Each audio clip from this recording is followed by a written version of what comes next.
replacement chairman yalina okwekubira nti yalina omuntu gwe yafavoringa n'amuyisaamu. Kale twatandika okubuuliriza ku nsonga zonna abantu ze baleeta. Ezimu ne tusanga nti si ntuufu, complaints zaali ntuufu, naye ezimu ne tusanga nti kwegamba ntuufu. Kale ku nsonga ya chairman okweyingiza mu mirimu gya bulijjo, ekyo tugambye nti kyo kituufu. Era tukoze recommendation chairman kwegamba akola omulimu gwa chairman, emirimu gy'okuddukanya ekitongole gisigale ku secretariat. Ekyokwekubira mu kunoonya executive secretary nakyo twakitunulamu nnyo. Tusanga nti weewaawo waliwo obujulizi obulaga nti mwalimu okwekubira mu process eno. Kale fenga ekitongole kya kalisoliso tulagidde nti okunoonya kwa executive secretary kuddibwemu. NTV akawungezi katulabe akatale k'ensimbi. Akatale k'ensimbi kakutuusibwako Insurance Company of East Africa, ICEA, standing by you.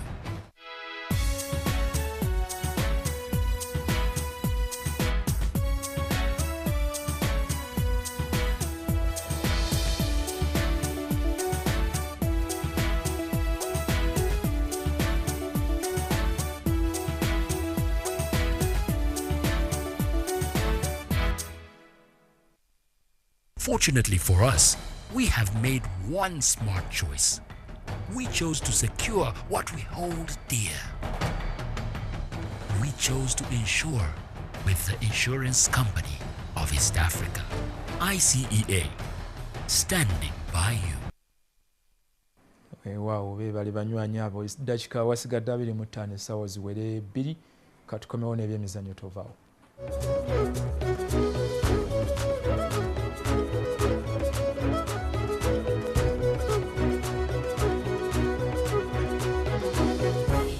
You and I ever gonna have a chance to be sisters? You want the baby to have my name? Would that be okay? Son, I'm happy you came. Yes, especially since I thought you were shunning all things Newman. I have my own reasons for showing up.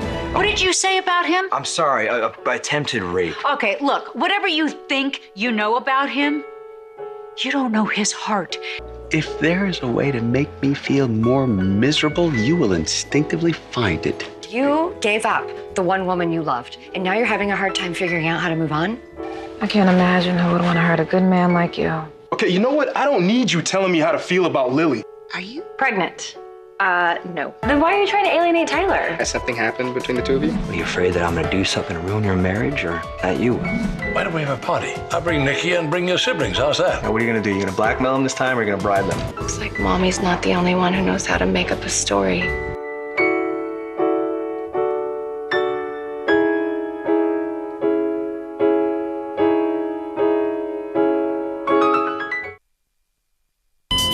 Running out of airtime can happen to anyone. The next time you recharge, simply dial *161# to get going again. On the next episode of Login. This week on Login, the premiere of the movie 300: The Rise of an Empire.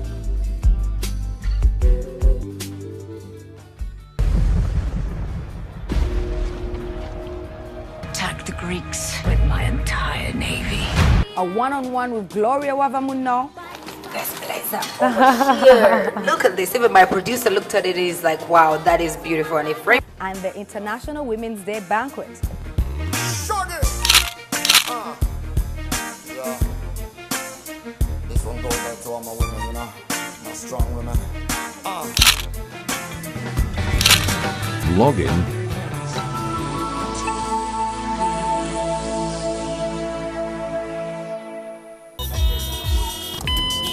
At Orange, we know that running out of airtime can happen to anyone. That's why we bring you Wetase. Simply dial *161# to get going again. Convenience changes with Orange. Today changes with Orange.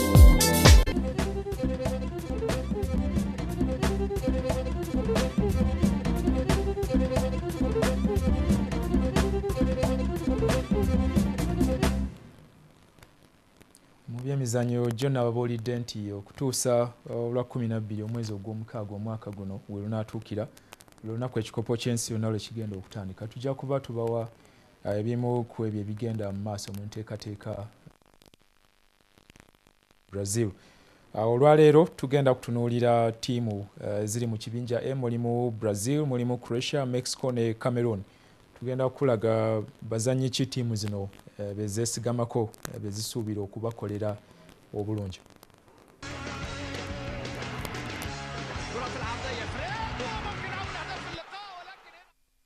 Brazil yalimu ku mawanga agali mu kibinja A. Omutendesi waabwe ye Luis Felipe Scolari.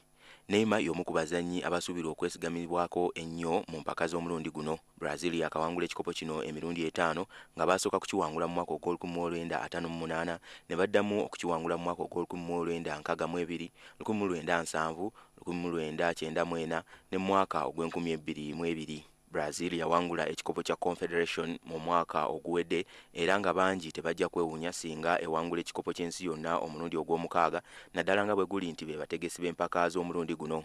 Omutendesi Scolari ye yali atendeka ttiimu eno omulundi gwe baasembayo okuwangula ekikopo kino mu mwaka ogw'2022. Croatia ly'eggwanga eddala eriri mu kibinja A. Omutendesi waabwe ye Niko Kovac era nga Mario Mandzukic ye muzanyi waabwe gwe beesiganga emmundu emmenye. Ekifo ekisinga okuba ekyawaggulu kye baali batuuseeko mu mpaka za World Cup kyekyokusatu era nga kino kyaliwo mu mwaka ogw'olukumi-1998 yadde nga ttiimu yaabwe eyinza obutaba y'amaanyi nnyo balina abazanyi ab'amannya nga Mandzukic agukyangira mu kirabu eya Bayern Munich eya Germany ne Luka Modric owa Real Madrid. Mexico naye eri mu kibinja A. Omutendesi waabwe ye Miguel Herrera so nga Xavier Hernandez abangi gwe bamanyi nga Chicharito agukyangira mu Manchester United y'omu ku mmundu zaabwe emmenye. Baatuukako ku ddaala lya quarter finals mu mwaka ogw'olukumi-1970 ne mu mwaka ogw'olukumi-1986. Okuyitawo okuzannya mu z'ensi yonna baamala kuluma n'ogwengulu naye nga y'emu ku ttiimu ezitayisibwamu maaso. Cameroon ye ttiimu ekiikiridde Africa mu kibinja A. Volker Vinke ye mutendesi so nga Samuel Eto'o ye mmundu ya Cameroon emmenye. Mu mwaka ogw'olukumi-1990 Cameroon yaviirako ku quarter finals ez'ekikopo ky'ensi yonna kino.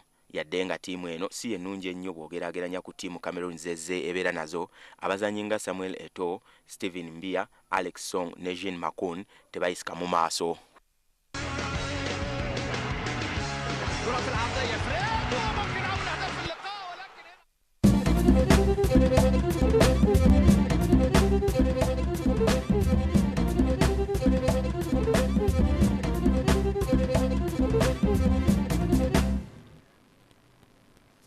Teberezayo obudde nayo bwetyo wegenze ennaku zino weewaawo obudde tebukaalama nnyo abakyayi nabo bakola ku ssente luli abajuisi be babadde mu kintu nayo yita mu butale eyo basanga nabo baliko akaseko abakyayi kale mu mbeera eyo buli kimu tuba tulina okukyaniriza nga bwe kiba kize obudde butuleseewo nnyo eddakiika esigadde 18 zokka okuwera essaawa 2 tujja kuddingana enkya musire bulungi.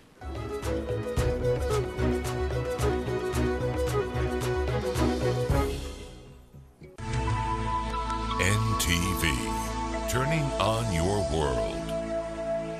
Today's highlight with New Geisha with extracts from Mother Nature.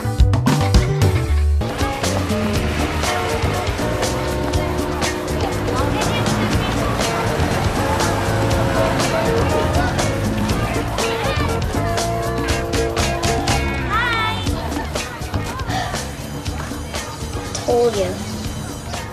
Go ahead, get out. Wait. Buy me some fingers. All right, have a good day. Love you. Love you too. My mom always wants what's best for us. That's why she uses New Geisha with extracts from nature. New Geisha with extracts from Mother Nature.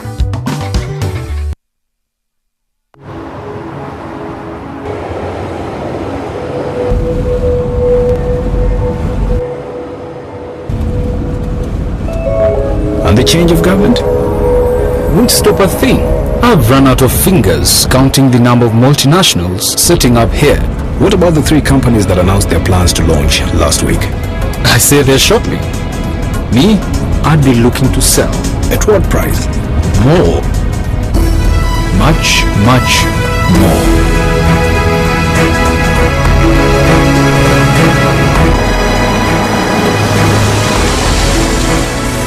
who you are or how you know these things, but one thing I'm sure of, you're in the wrong job.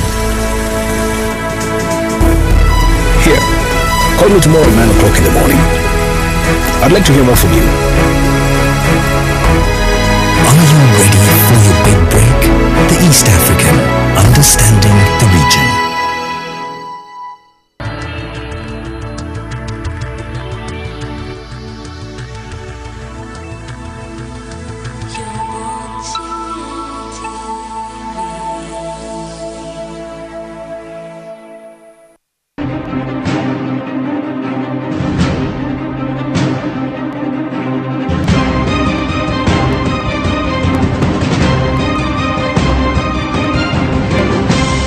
You're watching Morning at NTV. Sun rises from the east and sets in the west, or depending on what nursery school you went to, Yonabikoranga Samona. It's a beautiful, brilliant, sunny morning here at the Kampala Serena Hotel rooftop. Ladies and gentlemen, I'm looking dapper in my suit, as my friend Peter says. If you're looking ritzy and glitzy too, make sure you're on your way to work, or just returning from work, or about to start your day's activities. Here at Morning at NTV, we have a lineup today that is definitely going to make you start your day on a brilliant note. My name is Brian Mlondo. Neighbor standing by, Joel, Dakaba, and Kasiate, all wired to kickstart your day. Here's your question of the day. Good morning.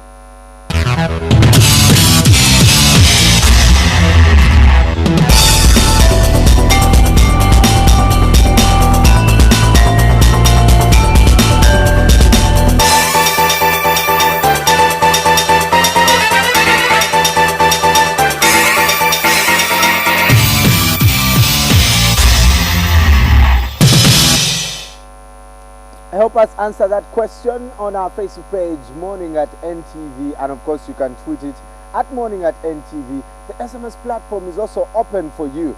6565 is where you can send your correct name and you'll be winning some goodies for Morning at NTV. And of course you can follow the entire crew here. Joel Senyonyi at Joel Senyonyi on Twitter. You can go to at Mebkeb, at MBGold2, at Kasiate, at Morning at NTV, and of course at NTV Uganda. Coming up, Mabel with the stories that are making headlines as I just ponder and think about the sun that is slowly rising.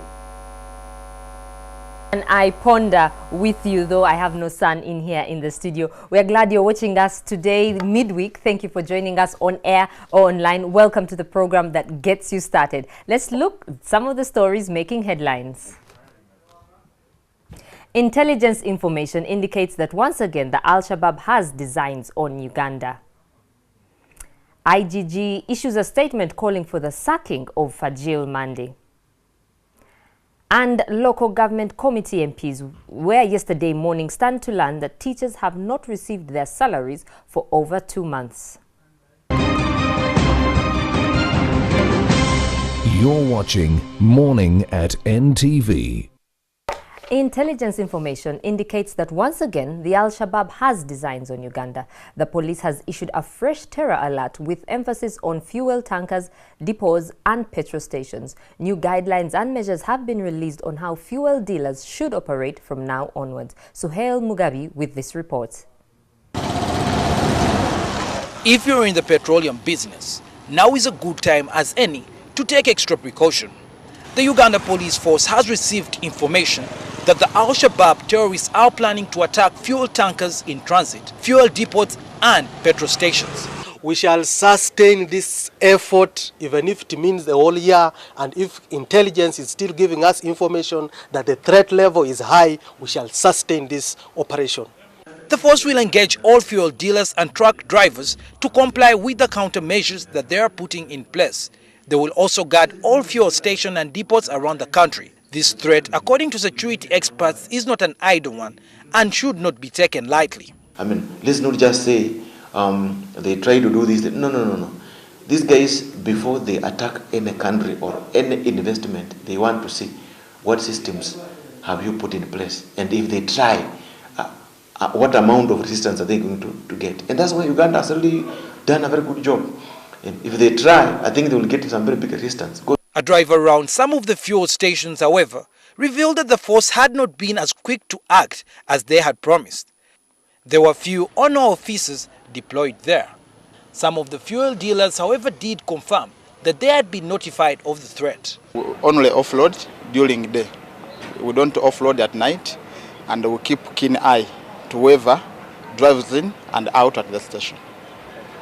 We should be able to maintain only the staff members and not the customers, not those other people who just come there with some bags, carry luggage and whatever. Terror alerts have become frequent over the years since July 2010, and perhaps more and more people take each one that comes with a pinch of salt.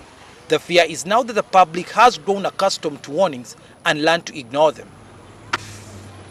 With the looming terror threats of the Al-Qaeda-backed Al-Shabaab, there is no telling the magnitude of damage that can be caused if these terrorists attack a petrol station like this one. At the moment, we have already seen what they managed to pull off at the Westgate mall attacks last year. And the call from the police is that every Ugandan should remain vigilant at this time. Suhail Mugabe, NTV. The Inspectorate of Government has issued a statement to the Education Minister calling for the sacking of the chairman of the Ugandan National Examinations Board, Fajil Mande. The statement comes 3 months after a probe into the recruitment of UNEB's new executive secretary showed that Fajil Mande flouted the examination board's standard operating procedures. Irene Namialo has more. The Ugandan National Examination Board chairman, Fajil Mande, has been faulted for usurping the role of UNEB's secretariat in findings released by the Inspectorate of Government. The findings were a result of an investigation of the recruitment process of the new executive secretary of UNEB that was carried out late last year. Actually, in the process of his zeal,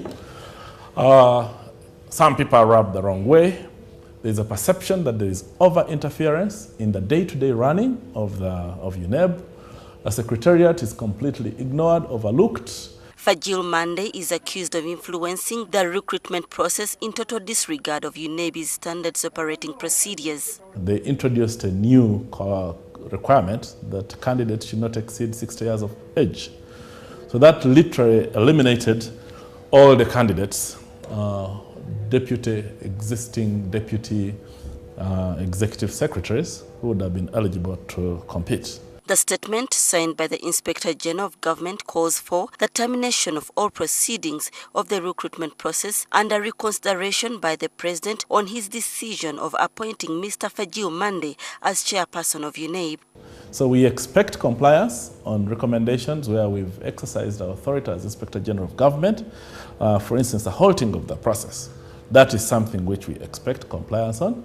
The investigations also found Fajil Mande's temperament and methods of management unsuitable for the position he holds. It adds that his character could potentially cause a total breakdown of the examination body. NTV's efforts of getting a comment from Fajil Mande were futile as his phone numbers were all switched off. Irene Namialo, NTV. Members of Parliament on the Local Government Committee were yesterday morning, stand to learn that the Ministry of Education was oblivious to the fact that teachers had not received their salaries for over 2 months. As Agnes Nandutu reports, the Permanent Secretary in the Education Ministry, Dr. Rose Nasali Lukwago, appearing before the committee, failed to explain why the teachers had gone without pay.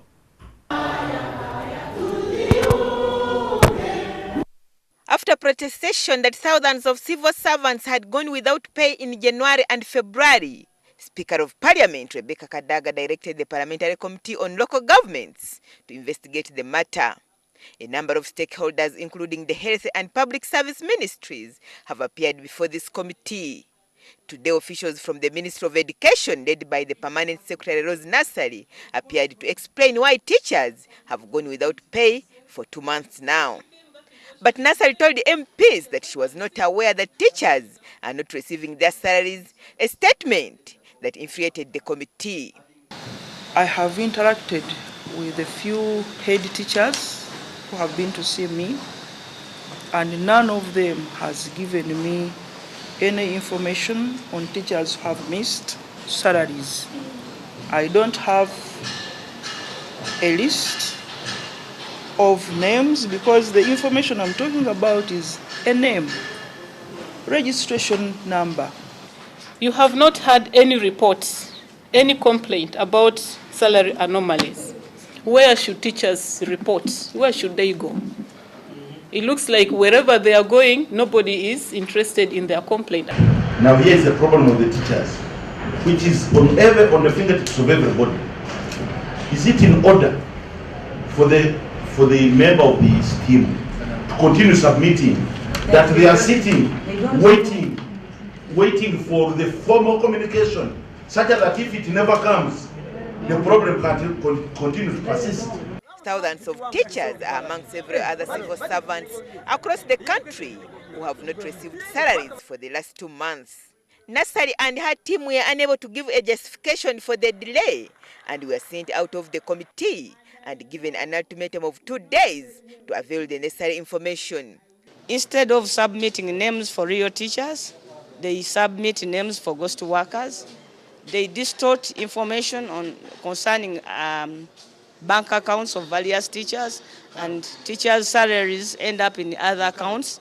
When Minister of Education can deny knowledge of teachers who are not accessing payroll, that's a lie, and we cannot agree with that. But you see, secondly, in all districts, there are DEOs, and any complaint of teachers is generated by DEOs, from the head teacher to the DEO, then the DEO has to send the relevant officers. I'm certainly going to write to the all district education officers and request them to forward the information regarding particular details of teachers who have missed salaries. After 2 weeks of investigations, MPs have discovered that the teachers and health workers are the most affected. The committee is set to present its final report to Parliament on Tuesday next week. Agnes Nandutu, NTV, Parliament. Thank you, Agnes. A new independent electoral system could be imminent if the opposition has its way. Leaders and members of 5 opposition parties say they plan to consult with the government and then give details of the system by the end of April. They held a caucus meeting yesterday where the Kampala mayorship was also discussed. Maurice Otrol with this report.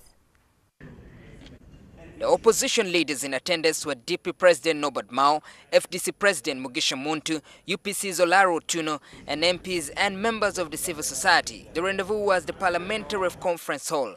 The agenda centered around internal issues and electoral body.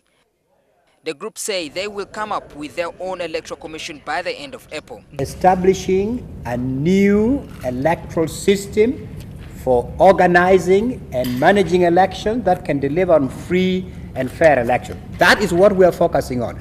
Bishop Zach Niringia spoke on behalf of civil society, calling for the overhaul of the current electoral system and putting in place a new electoral management system. With the ruling party first moving ahead with plans to front a candidate for the Kampala mayoral position, the question of the mayorship was not ignored.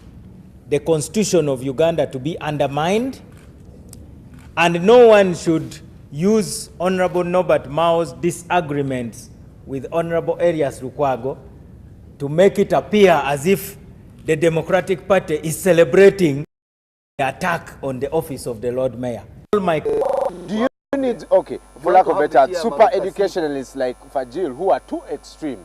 I'll tell you what I think. He is extreme, that's the truth. You might agree or disagree. Just a minute, Simon. When I saw Fajil Mane being appointed as chairman, I thought that was underemployment for the man. Yes, because you see, he's too getting out of order because that's not his job. So his position is a bit limiting. He doesn't have a lot. So he's trying to find jobs to do. And that could be his undoing there. Well, we have Secretary General job almost coming up for grabs in the NRM. You may consider that. But yeah, on your screen or shortly wheel of Uganda police officers being mesmerized, or should I use the word gobsmacked, or should I say flabbergasted? No. No. By an iPad.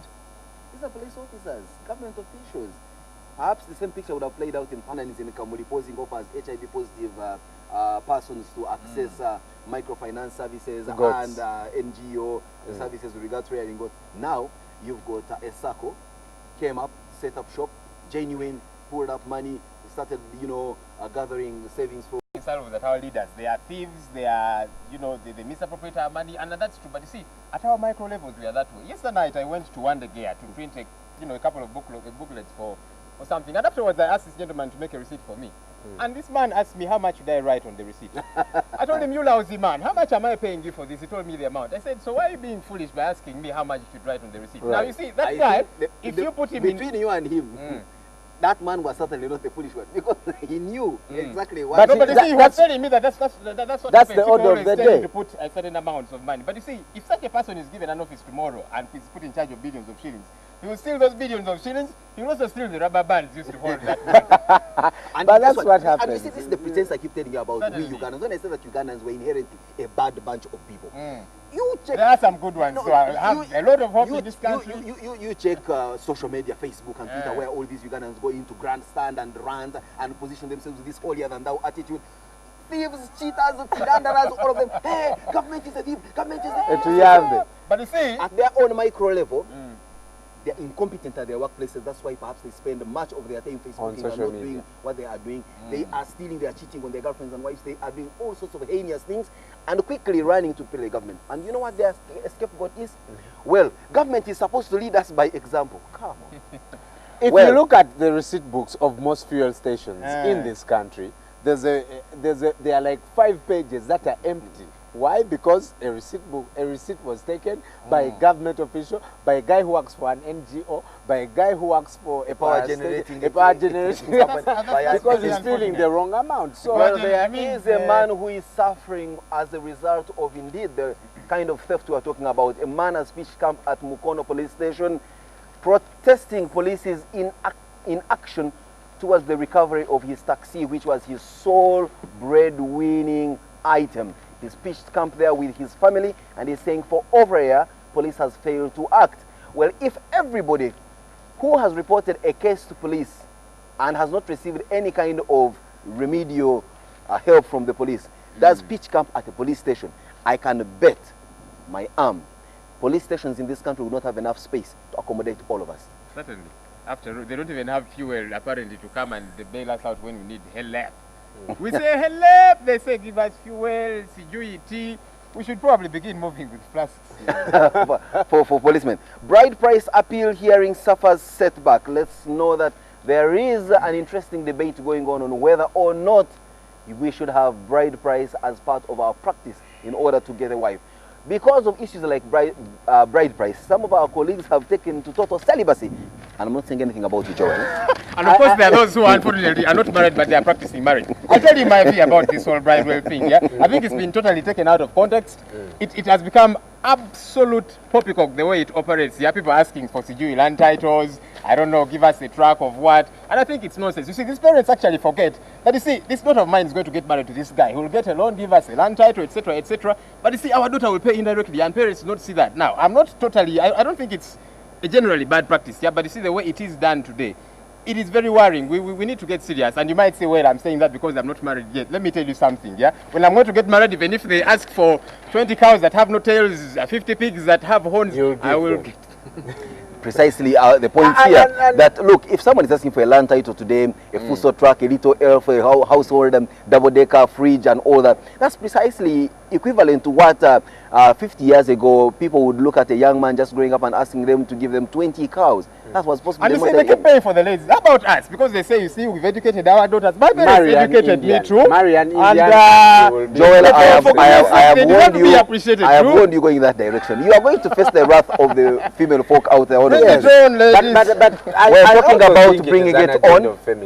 We'll talk about bringing it on the opposition. And when we talk about the opposition, we're talking about a group of people who include and not limited to, at least according to the picture on the front page of the Daily Monitor, one Kiza Besije, one Bishop Zak, one Norbert Mao, one Wafula Gutu, another Major General Mujisha Muntu, and others of their ilk have given President Museveni an ultimatum that by April he should have taken very seriously their 10-point electoral reforms. Or else, let's use our usual Luganda word that is trending these days, Zabike. Well, April 1st is Fool's Day, so I'm hoping this is not another of those. Well. Deadline is there for fast action. We had a nice, we had an interesting scene playing out in Parliament yesterday when we had the Ministry of Education Permanent Secretary kicked out of a parliamentary committee as 21,400 teachers missed their February salary. Now, clearly, the summit dates back to December. I want to ask of which year? Saying, of which year? You know, I did not know about this, and I think she's being disingenuous. Let's be serious here. We keep talking about patriotism and that kind of thing, but you see, if Ugandans are going to love this country, and how I pray that every Ugandan gets to love this country, but you see, this country has got to show love to its citizenry. So if you have a permanent secretary saying, you know, it's like a father saying, I didn't know that my children have been for a week without food. That's not being serious. Even if you don't know, you're just a very lousy person. I've always thought that if you attach value to your job, then those that hired you will also think that you're actually valuable. And yes, do we have so many teachers that are floating around? Because if these guys all decided to actually strike, now when I say strike, put tools down and say we are not going to teach for real. They have had it many times. You've seen them. No, the teaching still goes on. The no, in private schools where your children go. Threatens them. Many of them are government employees. Government threatens them, and they say, "Oh, why?" There was a day when government told them that, "Come on, if you want to quit teaching, please go quit teaching and do other things. Government will be more than willing to employ others." And let me tell you, Brian, if an advert appears in the Daily Monitor that government needs teachers, I can tell you that that application process would be oversubscribed. Yeah, because there's many people that are looking for jobs. But absolutely. You see, that's not a good enough alibi for government to come out with this intransigence of now, go rear goats, go do this if you don't want to teach. For goodness sake, when somebody does a job, they should be paid for it. I am chuckling over a story. I've just seen here a headline story.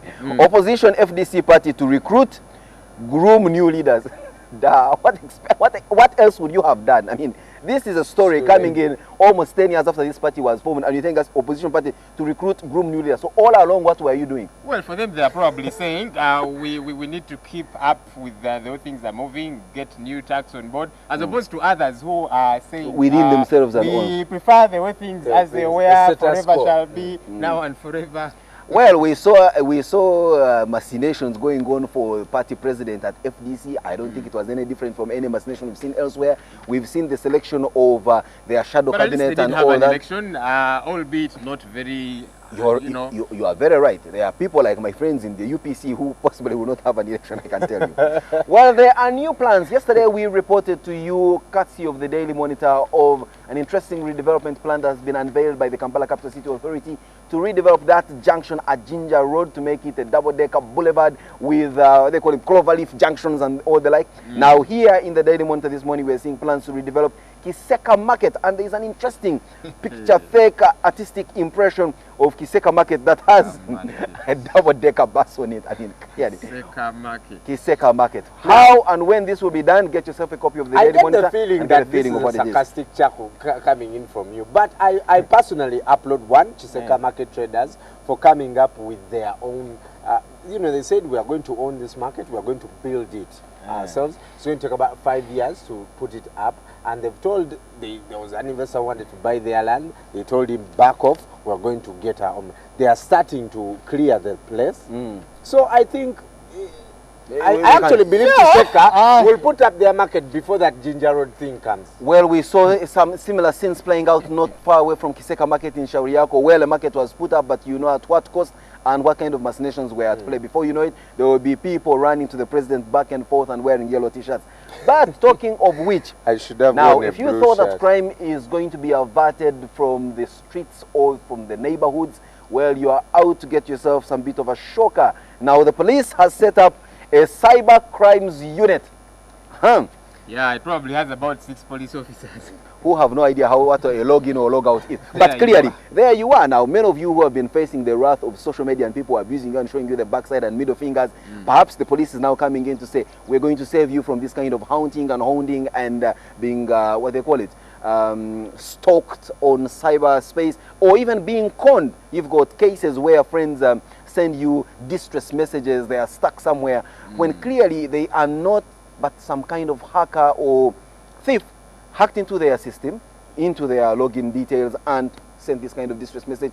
People are getting conned. But activists are saying, come on, This is yet another avenue for the police to crack down on free debate, just like they did with the mesas, just like they do with all sorts of political talk shows on TVs and radios. This is yet another avenue where now the police is getting itself some leeway to stop persons like TV, or I'm sure those of you on Facebook know what kind of Monica TVO is, and others like him or her that are engaged in some very serious exposés of the gross goings on, the gross bad goings on in this country. Well, I think, first of all, activists, Nabo, they seem like they are looking for jobs. They are starting to look like they make noise about everything. Eh? Everything that is, you know, and so on the big story this morning, I have none other than a very top activist in this country who we are going to put that question to. Do you speak for the sake? Do you speak for the sake of speaking, or are you speaking for the sake of earning bread on your table? That will be the question that I will ask first to the activists that will be here on the big story. I receive so many messages in my Facebook every day. Hi, I am Alice. What. I saw your profile and I would like to send me an email in this. So in other words, you're saying police is right to get down and crack down on cybercrime and interference. Cybercrime is very high tech, and if the police is saying they're going to crack down on these people, they've got to up their game a great deal. They have to it's get not professionals. as easy as saying we are setting up, you know, a unit and that kind of thing. There's something I've been ruminating over since this morning, and it has surely disconcerted me. Government is issuing rules for media to promote patriotism. Every TV station is going to be required to play patriotism to host government officials to talk about patriotism. Every radio station. Listen to the guidelines. We need to read them. Programs will run in the morning and evening prime time between 6 a.m. and 10 a.m. And 5 p.m. and 10 p.m. respectively, when listenership is high. So this show soon, if this is put into practice, will be nothing but a call on all of you to love your country as opposed to waking up to do some very heinous things that you always do. So brace yourself. If we do it the right way, I'll tell you, to me patriotism is not learning, you know, military drills and that kind of thing. And I'll tell you, by the way, that could work against government. Wait a minute. No. If we're having many young people that you haven't had nothing yet. Preferably, 1 hour should be accorded in talk show format for radio. The first 40 minutes should be for an interview of a government official, and the last minutes should be for feedback through phone calls and text messages from listeners. You know, there's a new way of putting LOL. Back in the day, it used to be laugh out loud. Now it is Labono. This is real. For television, it's proposed that 30 minutes are accorded. The program will run once a week on clearly designated dates and times designed by government. The stations will be required to offer prior promotions of programs through jingles and present mentions of the upcoming programs. Now, seriously, I want to take this very seriously, and I want to do this without consultation with my bosses at NTV. I would wish to invite here on the big story tomorrow morning, and I'm sure you are watching. I want to give you the first shot at this. Come kindly, Minister of Information and National Guidance, Rose Namanja, here. Let's talk about this. Let's talk about patriotism. Let's learn to teach Ugandans how to love their country. But of course, I would also love to have very soon you, Mr. Godfrey Mutabazi, the chief at Uganda Communications Commission. Come and we discuss this, how you're going to implement these rules, how we can work with you to promote this wonderful country and make these Ugandans love their country. But most importantly, you may need to answer a few questions on how come we get billed for dropped calls. What are you doing to mobile telephone companies that are fleecing Ugandans to the marrow? Well, Makerere University goes down to the polls this morning. And yes, there's an interesting picture in the Daily Monitor of Makerere University Guild contestants. Now, one of the contestants is wearing a busuti. Okay. This was supposed to mean what? No, I mean, here she is wearing... She's being traditional, going, you know, respecting her culture. Respecting her culture. Yeah, because we are afraid to disabuse and the other one is wearing a miniskirt, so Father Lokodo should petition. So this is a patriotic guild contestant. Which one? Yes. This one who's wearing a busuti, who loves her culture, who loves her heritage, who loves her country, right? Yes, yes. But her busuti is blue in color, and that blue is not anywhere on the national colors. Isn't she part of FDC? because Ivan, who we hosted here, I see is wearing a green tie. So. Yesterday there was a commemoration about the forests in Uganda, and there were grim reports coming in from that commemoration that the forest cover in this country is shrinking at a rate faster than the hair on my head is disappearing. But well, there we have it. Can you imagine? And the box cut. And the Daily Monitor this morning is, never mind the shape of my head, in its editorial this morning it says, do not relent on forest preservation. Get yourself a copy of the Daily Monitor and get a feel of what the Monitor is advising us to do. Now in Seeds of Gold, that pull out that teaches you how to harness your land and arms to to make a living. Well, look at what pineapple growing has done for one individual. There's a gentleman making the 50 same for million you. shillings out of pineapples every month. I was selling at 25 Absolutely. million. I was telling Brian here to resign and go and group pineapples. He doesn't want 25 million, he wants his 1 million and that's it. I want 100 million. Why should I go for 25? Well, in Homes Magazine, Building and Design, get yourself a copy of the Daily Monitor and find out what mixing design concepts could do to that wonderful domicile. It doesn't matter whether you already have a home, planning to get a home, dreams start in such a manner.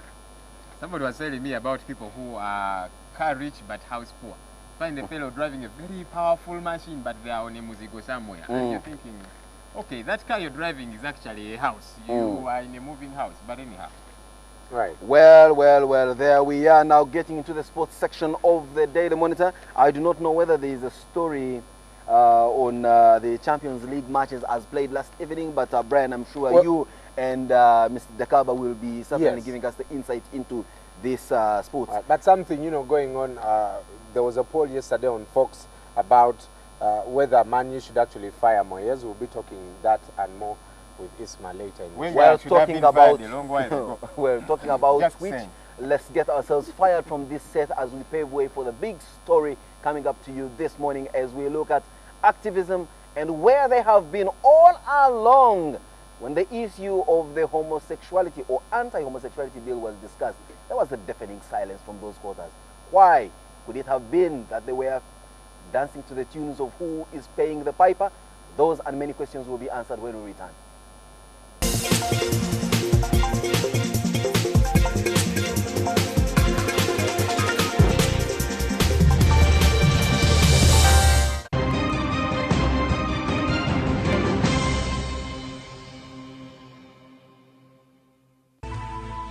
NTV, turning on your world.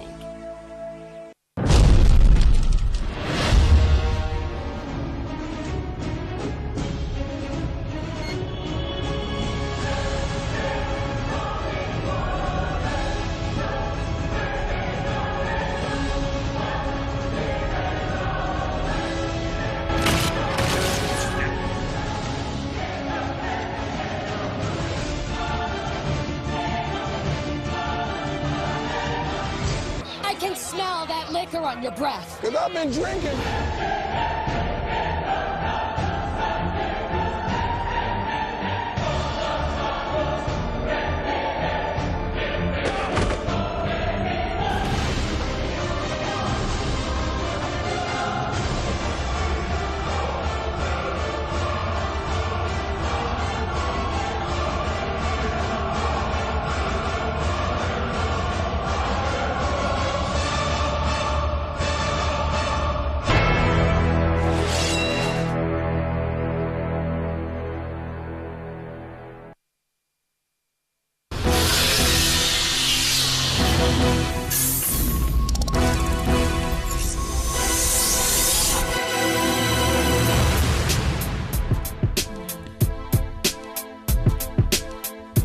Follow the beat, follow the beat, follow the beat, follow the beat.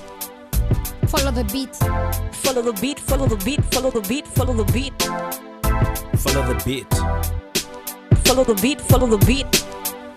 Follow the beat. Follow the beat, follow the beat, follow the beat, follow the beat. Follow the beat.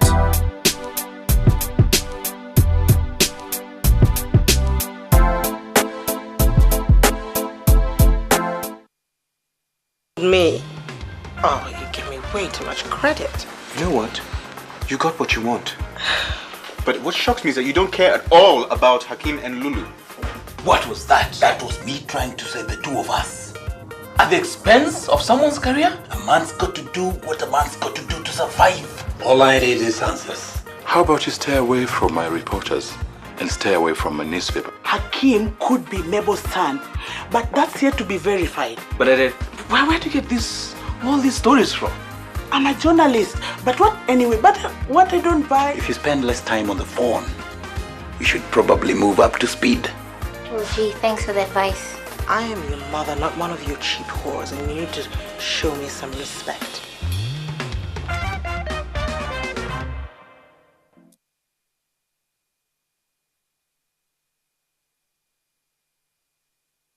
oluvannyuma lwa lutalo abaana bangi batwalibwa abekika era bulala basigadde abamu bajja ne babakima era twagenda mu Lukola eyo nakasongola mu Buluri twagenda mu Butale babalaaro okubuuza omwana oyo mumanyi nti mukwate obutonde obwekonkome mukwate obutonde bwa Ebola mubuteeke mu nsigo omuzungu ayogedde palamenti buyise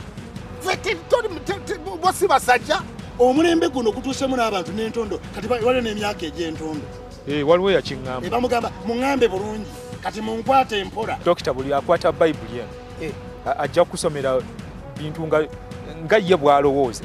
For example, waliwo controversy yaliwo. Tobeera mu ssuuti ate ng'oteeka mu gganduula. Olina kubeerako kimu. Beerako kimu. Kubanga okusomesezza tumaze emyaka 2 tusomesa bannayuganda. Eddembe lyammwe mulimanyi oluusi n'obusobozi obulina.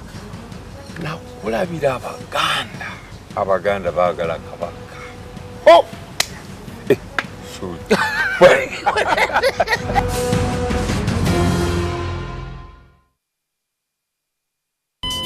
Running out of airtime can happen to anyone. The next time you recharge, simply dial *161# to get going again. On the next episode of Men. A lot of younger women are starting to lean towards dating older men. What's bringing this about? When you're young, everything is against you. You have no money, you have no connections, you have no source of income. But most in our society, you almost need 500 million to get married. Now, who has got 500 million?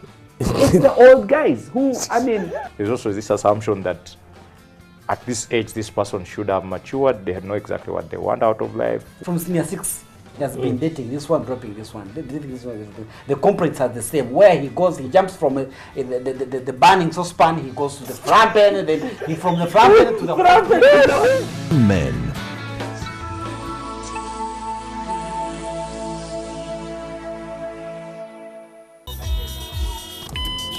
At Orange, we know that running out of airtime can happen to anyone. That's why we bring you Wetase. Simply dial *161# to get going again. Convenience changes with Orange. Today changes with Orange.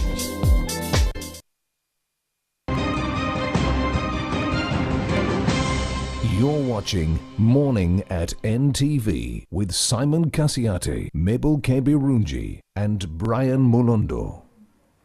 We love to hear from you every morning, and if you haven't yet liked our Facebook page, please do so. Reading some of your messages here, Fred Wakida says, I think Mande shouldn't be terminated from work, but should be applauded for his role as chairperson, who is helping Uganda to break away from the bondages of old men in disguise of having experience. Hooray for Jill Mande. We shall now turn to Simon for the big story.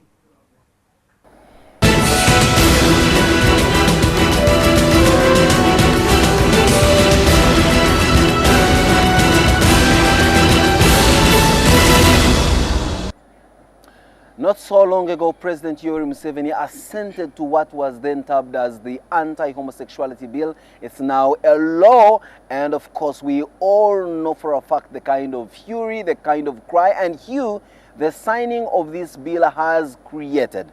We've had development partners coming in and saying, to hell with a country that continues to tighten the nuts on the enjoyment of fundamental human rights, that is including and not limited to who and what people love when they love them. We, for the most part, had all Ugandans across the political divide, across the social divide, across the income divide, almost unanimous in the sending out of kudos to President Museveni and the members of parliament for saving this country of the scourge, or so they called it, of homosexuality. For the most part, everybody came in to say, well, hate him or love him, he has played his master stroke of political genius and saved this country of a scourge. But there was one conspicuously quiet voice. When there are issues of corruption, when there are issues of murder unexplained, when there are issues of infringements on other rights, well, we get to hear one section of our society we call civil society coming up in arms and doing our billing. For the most part, they castigate government for not being able to provide that they should be providing to its citizens. And yes, indeed, we love them, for they do our billing, they speak on our behalf. Or for the most part, that's what they claim to do. They speak for us. The question is, where has been this voice when all this staccato about the anti-homosexuality bill came up? Some people have been arguing that of course it was expected that they would go silent, because those who provide them the funding for which they used to go around making all the other noise about everything else were indeed proponents of homosexuality and opponents of the signing of this bill. But that could only be an allegation. Today, to diffuse all this and much more, I have the privilege of hosting Mr. Livingstone Sewanyana, yet to be a doctor if everything goes right in his academic circles, who is the Executive Director of Foundation for Human Rights Initiative. Livingstone, good morning. Morning, Simon. You have been quiet for a long time when things have been hitting the... I've never been quiet. The debate has always been on. Homosexuality, we signed the bill into law, and this country is taking a lot of flake. For the most part, you were doing our billing as civil society organization, and very specifically, you are the Foundation for Human Rights Initiative. Where has been your voice in all this for Ugandans? Of course, our voices were not heard, because as you know, there were many people who jumped, who danced on the rooftops. They became, you know, our saviors all of a sudden.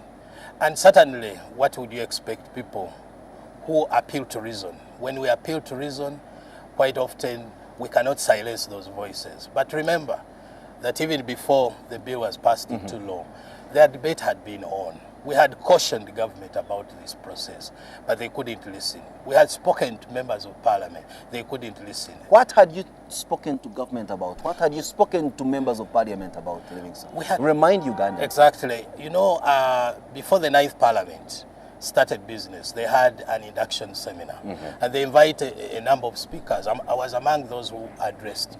I was in that room at the Imperial Royal Hotel. And I told them that this issue of the anti-homosexuality bill is a very, you know, explosive affair. I'm sure that they knew. They knew for sure, but they stood their ground. They said, you know, we must pass this bill, come shine or rain. For you as Livingstone and Foundation for Human Rights, you are asking them to exercise caution, or you are asking them not to even touch it as a taboo subject? We're asking them to exercise caution. We are mindful of the issue. It's a social issue. It's a social challenge. So we are mindful of that. There are people who feel that their children are being, you know, forced into the or recruited into this. That the lifestyle of Ugandans is changing, and to a large extent is clashing with our values. We're mindful of that. The point was, however, do you address such social challenges always with the legislation? For example, when we got AIDS here, we have had this challenge of AIDS. Have we enacted laws in order to address the challenge of AIDS? Livingstone, are you trying to equate a debilitating disease as HIV and AIDS to a social deviation like homosexuality? I'm telling according to our Ugandan culture? I'm telling you, Simon, to other people, particularly from the religious circles, from many of these cultural circles, they seem to look at the same, more or less at the same level. But Livingstone, you disappointed Ugandans in the sense that many times when it's an issue of corruption, you speak the language Ugandans understand, and they are unanimously behind you. Right. When it comes to issues of murder, most foul in political circles and all that, you come in and Ugandans rally behind you. You do their bidding because you are the people that have got the megaphones on you. When it comes to the issue of homosexuality, now you are asking us to take a back burner. Why? Is it because the people who finance you are the proponents of homosexuality? Because of course, let's not face it, Livingstone, you don't do this for charity. Foundation for Human Rights Initiative is not a poor organization. It has some money, it gets some funding. And some of these funders are proponents of homosexuality. Can we say you were dancing to the tunes of who pays the pipe? We never dance the tune of anyone. We stand for a cause, like you stand for a cause. Absolutely. When you advocate for media freedom, you stand for a cause. We stand for a cause. Right there. When I advocate for media freedom, my cause, is to create an environment where I can be able to operate my trade and earn bread for my table at home. Believe you me, it's purely pecuniary. And this I have to be very honest. Mine is not purely pecuniary, as yours may be, because I could even have done better things than what I'm doing. The point here we are trying to address is, on one hand, there are people who feel very strongly that homosexuality is a vice that must be controlled. There are also people like us in the international community who believe there are values that you must not compromise. But Livingstone, you're not operating in the national community. Your Foundation for Human Rights Initiative, Uganda, you're operating in the Ugandan society. And the Ugandan context is a unanimous agreement that homosexuality is a deviation that should be hounded using draconian legislation. You should have been on the forefront spearheading this cause for this law to be enacted, but you were not. Yeah, but that's why I was calling for caution. I was saying I'm mindful of the need to deal with this issue. But on the other hand, there are values that we must not compromise. Remember, there are certain norms, actually in human rights law we call them ground norms. Like discrimination. You cannot discriminate people. Even even our constitution, Article 21, we have agreed that we cannot discriminate anyone on any ground. But mindful of this social challenge, we're saying, look, can we have alternative approaches to dealing with this issue? What are the alternatives you are The alternative approach which we're advocating for was public education. You need to educate people about this challenge. What does it mean? You remember them and tell them what? What don't they know about homosexuality? Some don't actually.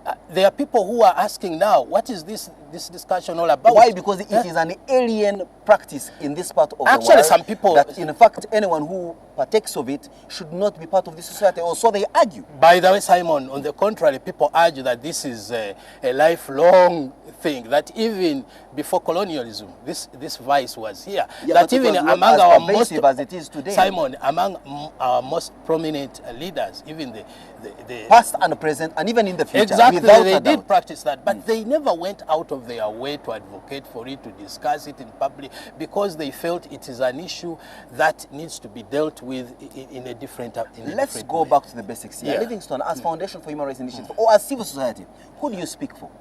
I speak for the people of Uganda. The people of Uganda. Exactly.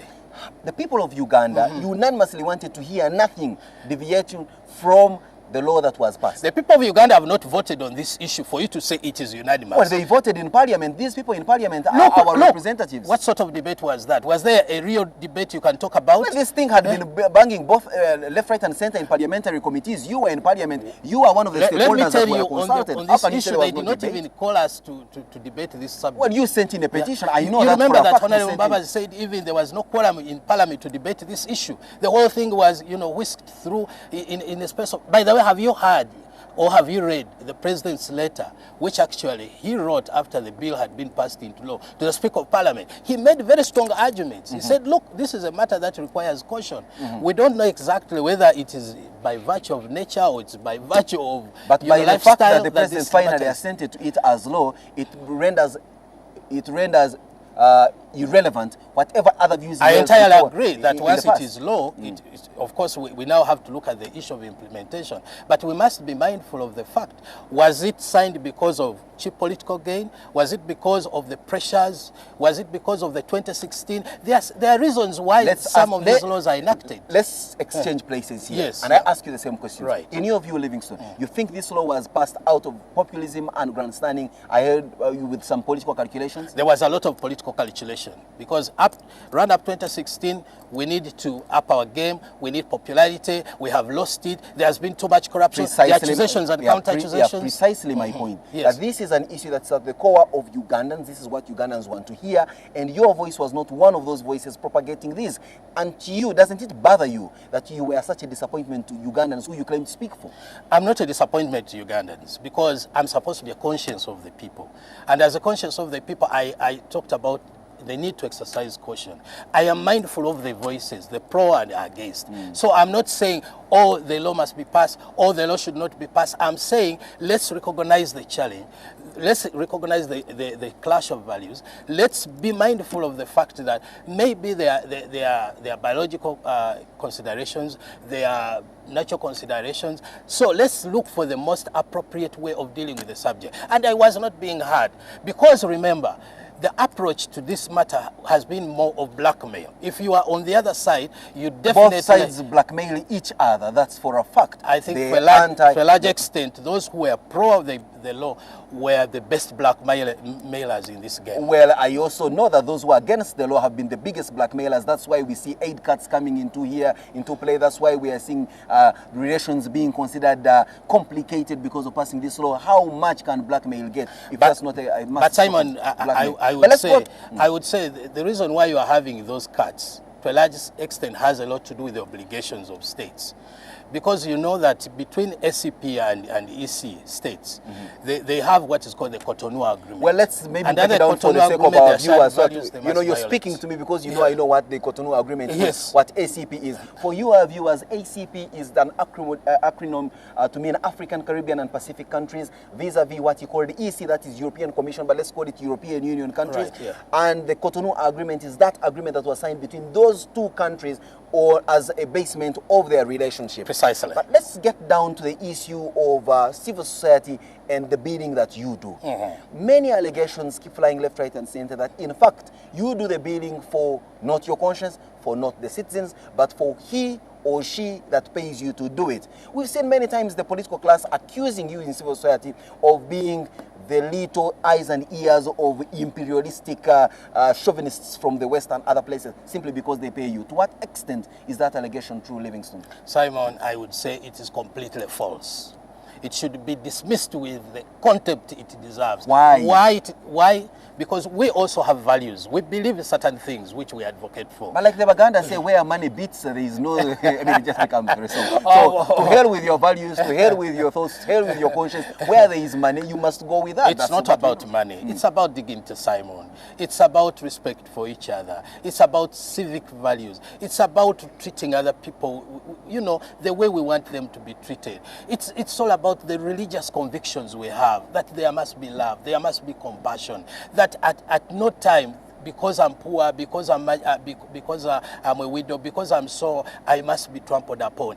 That is a conviction we have, that we need to defend these people. So the money you are talking about is just all about helping us to achieve that objective. Like, you also need money, a politician needs money, parliament needs money, everyone needs money to do the job. Absolutely, but you see, I would not sit here on this very dice and start lambasting and speaking ill of the person that gives me this platform, who is NTV, for example. I would not stay here and extradite see tomorrow sunrise if I spoke ill of them. Why? Because they pay my bills. Would you see the light of day if you came here and started lambasting the European Union, which, for example, I am aware pays you huge sums of money to facilitate your work? Why would I tie? Why would it When tie? have you? You are telling me that the European Union is a bunch of angels, it's a communion of saints? First of all, I never deal with them on any issue which I don't agree on.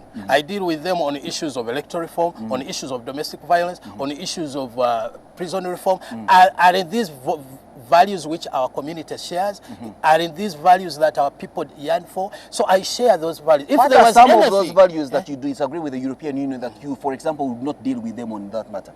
Of course, I have not had occasion to deal with them on issues which I may not agree with. For example, if they dismiss the state, or they stopped dealing with the state, just because they don't have common political platform, I wouldn't agree with them, and I wouldn't be their defender. I would always say, look, much as you know, you believe in that, but you must also consider the local population. For example, an issue like that, if it arose. Well, here we have it, Dr. Oil. Yet to be Dr. Livingstone, Sewanyana, the Executive Director of the Foundation for Human Rights Initiative, giving us a perspective look into why their voice was not heard, or if it were heard, it was not heard in very flattering light with regard to the passing of the anti-homosexuality law, and of course, making it clear that they do not sing to the tunes of he or she that pays the piper. We'll be right back with Simon Says.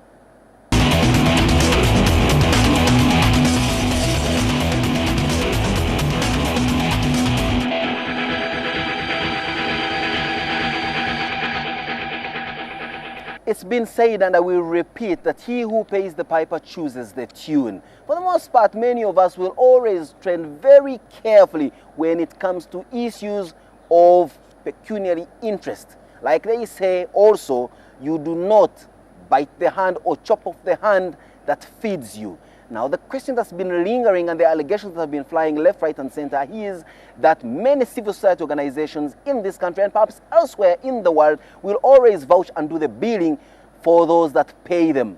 Now, we see a situation where some of their views may not be in consonant with the general feeling of the populace, as was the case with the anti-homosexuality bill, where they, again, singing to the tunes of he who pays them, or was it consciously discussed and considered amongst themselves that this passing of this bill took the turn it took simply because of certain considerations that were not made.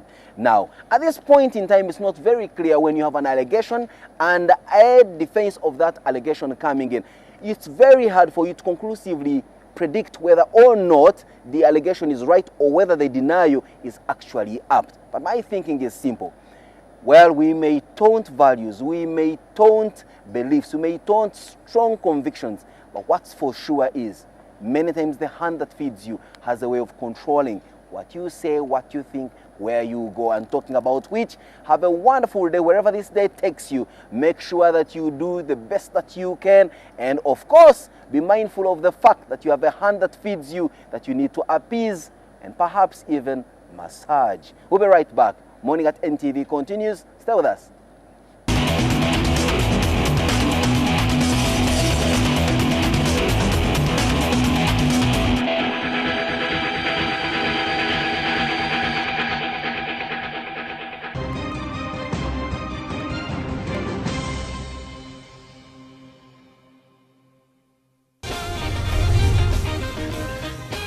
Time. We are musically speaking to celebrate, discover, and inspire.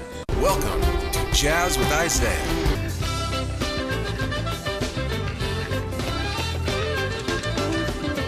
A musical venture that is entertaining, educative, informative, and inspiring.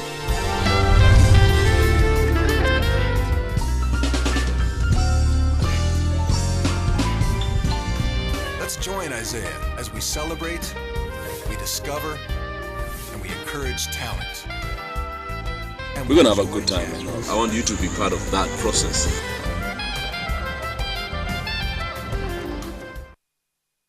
Hey there, Mr. Krabs. Are you ready to party? I like to move it, move it. I like to move it, move it. I like to move it, move it. You like to move it, move it. Wow! Hello, fellow motor enthusiastics. Oh, Mr. Krabs, Isn't there any way for us to return all of them back to normal? Hey! How'd he do that? The Red Ranger's a bigger problem than I thought. It's time to finish this thing up! What can I do to make them love me again? What are you drawing, Kitty?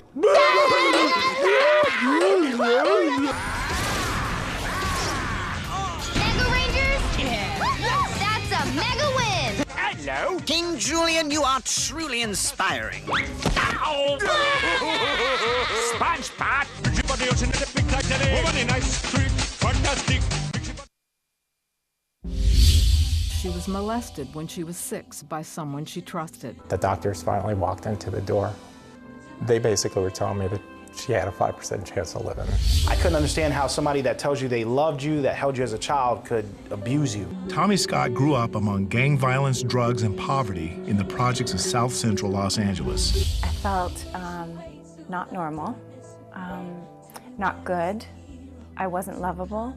As a teen, Melissa discovered that drinking gave some relief. Tommy is free today and continues to tell people that it was Jesus who changed his life. The time I spent in prison, I spent putting my ideas together on, how I was going to come back and make it all right. And I realized my purpose, that I was created to reflect the glory of God. Duke now realizes why God kept him alive. These were real people facing desperate situations, just like you and me. Jesus died to set you free, and he can give you a new heart.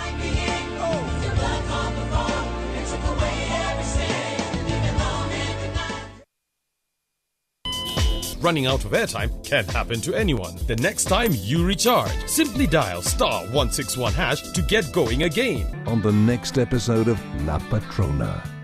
Yes, I'm a man and the owner of this house. I provide for you, for my daughters. Go be with Shakan. Let him take care of you. Go on, go. Go to the dollhouse. Let's see if they take you in, you old worn-out hag. Boy, you can say things too, and you think that I don't think or feel. Come on. And don't give me your excuse that you're after revenge because your attitude gives you away. It's the attitude of a woman who's been hurt. A jealous woman. Her perfume smelled awfully familiar to me. She was trembling all over. When I touched her, she was shaking. What? With passion? No. It was fear. La Patrona.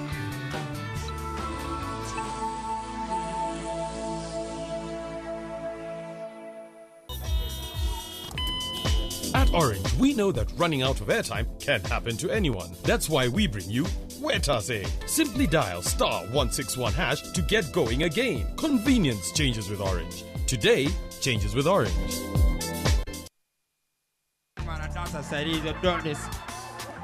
Aro, give me 5 stress, 3 gonorrhea.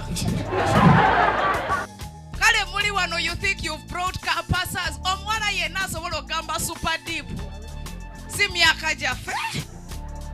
I'm like, I like my swag too. So what about it? Then she was like, I also like your accent. That village accent. Now. Okay, why didn't when you got political tayaka no muzanga nakajawa. Katina kambuza. Mukabete, why are you crying? Nikagamba basajengeri je bafulumiza mu lukwako. I think I'm Big Mitch. Larry Hoover. Put that in Kiprochichi's accent. I think I'm Big Mitch. Larry Hoover.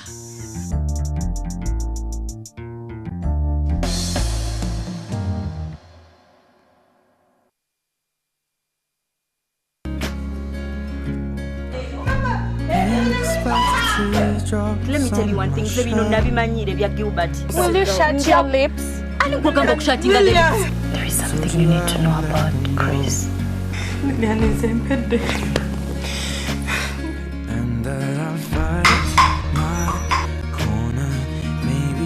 I don't want him. Anyone near my baby. I don't want to see him. You know what? Just save it. Save it. Stop it. That's what happened. Doctor, I don't get what you're saying.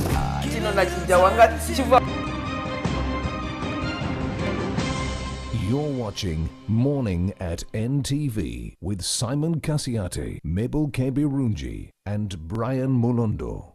It's the first thing you see in the morning and the last thing you see at night. It stresses you out. It calms you down. It helps you remember. It helps you forget. It keeps you connected. It's the only thing you own that is always within an arm's reach. Which is why you don't need to get a phone. You need a phone that gets you. And you. And you. And we are HTC.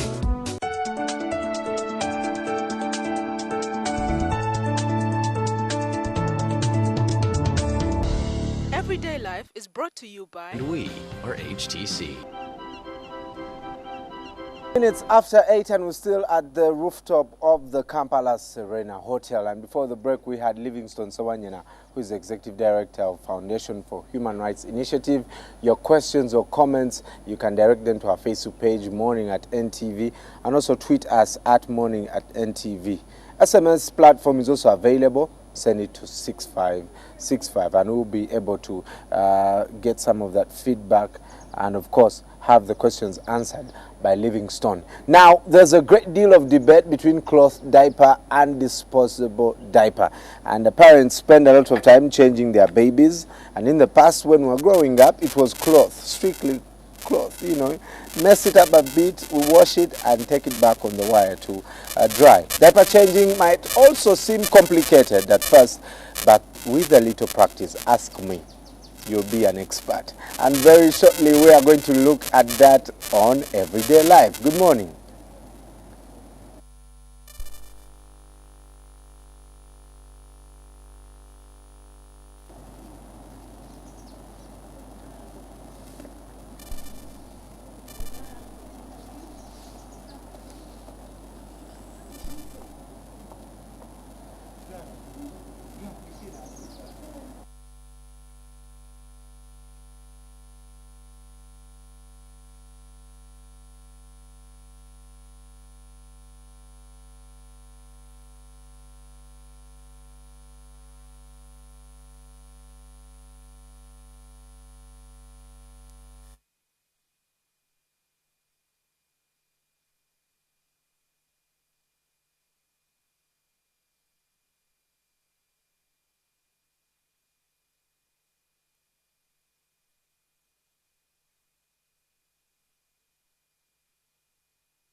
right, we're still here, and we apologize for the technical difficulty, and we'll continue the debate today. If you're having a child or planning to have a child, today is the day that you can learn something about Pampers. And joining me is Nsima.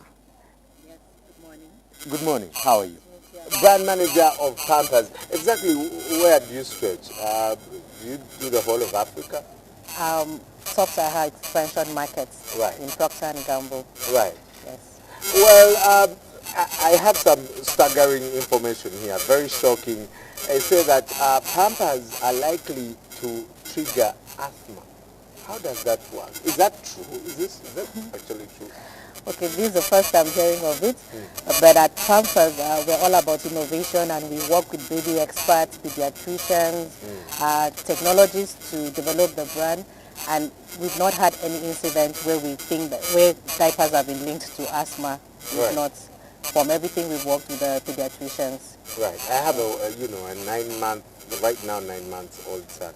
And before we get into Pampers, I'd like to ask you a couple of questions about baby care. How connected is the baby's sleep and his well-being? Okay, you know that sleep is very important for the healthy, happy development of babies, because it is when babies sleep that their cognitive and physical development do take place. It's during the sleep time that the baby is able to connect everything they have seen through the day and to be able to make connections that allow them to develop better and be more intelligent people. So it's very important that a baby sleeps, and not only sleeps during the night, but has an uninterrupted sleep. That's why Pampers developed the diapers that allows the wetness to be locked in and stays dry on the baby's skin, so that the baby is not interrupted during their sleep. Right. Is that because sometimes I see my son smiling in his sleep? Is he trying to remember the things that he saw during the day? Exactly. So just like adults have dreams in the night, babies also have dreams. So they go through different forms of sleep, the REM sleep, and maybe when he's remembering something that was interesting during the day, it could be the reason why he's smiling. Oh, yeah. Awesome. What are some of the most common issues that mothers are having as far as baby care and development is concerned? Okay, so at Pampers we work with baby care experts, and we work with pediatricians and even moms themselves to try to understand what the needs of the babies are, because the moms, the experts, are able to say what the needs of the babies are. And right now we know that some moms have issues with maybe diaper rash, which most times is linked to how they care for the baby. But we're trying to establish a relationship with the Ugandan Pediatric Association. We're already working with Mama Tendo so that we can help moms in Uganda to have better knowledge on how to care for their babies. Right. Yeah. Sometimes it's very hard to, try and, for lack of a better word, stick to the routines of babies. They wake up this morning at 9, the next morning it's 10, and sometimes you don't know that it's time to sleep, so you force them to sleep. Yeah. Ideally, what would be the bedtime routines of babies? Okay, first is to know how many hours your baby needs to sleep. Newborn babies need to sleep about, they need to sleep about 20 to 22 hours during the day. So this is for newborn babies. And all through, most babies will sleep between from newborn till about 1-2 years, they need to sleep about 10 hours. So it's a lot of sleeping time that needs to be done. But like I told you, one of the things that could really interrupt a baby's sleep, apart from if they did not feed well, is wetness. And when wetness is left long on the baby's skin, it interrupts their sleep, it makes them uncomfortable. That's why Pampers has a new and improved product that has more super gel. We call it the active gel material inside of it that takes the wetness away from the baby's skin, locks it inside the diaper. And something interesting that we've also done is that we've made the diaper a little bit thinner by removing the pulp inside so that it fits better on the baby's anatomy. So I find it, the thin thing makes it a bit heavy, because some babies are quite, they drop it, and everything will just go through. No, so that's a bit about Pampers that we know. So the diaper is thinner, but it has more active gel material inside, which is what actually takes away the wetness. It's not the pulp or the cotton that is inside that absorbs the wetness. Right. That's why in some cases you might have diapers that look dry on the outside, but they are still wet in the inside. But With Pampers, this is not the case. And the fit on the baby is to allow the baby free movement. Because sleep is important, but also movement is equally important because we want the total wellness of the baby. Right. Yeah. Well, if you're just joining us, I'm with Inem Sima. It sounds like Nigerian, eh? Yes, I'm originally Nigerian. Hey, Chineke. Inem Sima, the brand manager of Pampers, and is here with us telling us about an interesting product that they have brought onto the market, something that is cleaner. My babies use Pampers, so, you know, I kind of understand what she's talking about. If you're a mother expecting, we're definitely talking about how you can also help your baby sleep well and make sure that they develop very, very well. I've done a couple of things as a father trying to get that guy to sleep. In your research, what funny things do mothers do to make sure that their babies sleep? Okay, so we hear a lot of things from mothers that they, and parents generally, because fathers are also actively involved in child care now. We hear a lot of things that they do, and we have some very funny stories that moms say. I forgot to mention that we have a research center at Schwalbach, Germany, where every week about 1,200 babies pass through the facility for us to observe how they sleep, how they interact with the diaper, how they play. And the moms also share stories with us there on what they do. This is what helps Pampers to be at the forefront of innovation, and we've been doing this for decades. Some of the funny stories we have heard is some babies like vibration. So the mother would take the baby near the washing machine, and the vibration of the washing machine would make the baby to sleep. Really?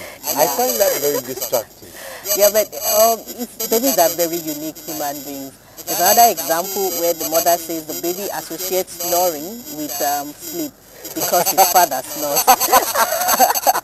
So when the mother wants the baby to sleep, she pretends like she's snoring, and the baby thinks, okay, it's sleep time because snoring is sleep. Oh, that's right. I think I'll record a snoring thing or something and play it back. Yeah. My son likes to be put on the back, the African way. The African way with the... Yeah, you tie him on the back, he drops his head on your shoulder and he sleeps off. Wow. Some babies also like, drinking. Okay. There are times when we get a bottle of milk and just give the guy, and 5 minutes later, he's out. He's out. You do research, talk about 1,200 babies going through your facility. Yeah. That's what research has the research shown between sleep quality and infant behavior? Because also some adults, especially those that don't sleep, you say there's a lot of insomnia. Yeah. During the day you'll see a person drop because they didn't get enough sleep. Yes. So from what we know about sleep and from what our experts tell us and the research that we have done, sleep is what makes the baby healthy and happy.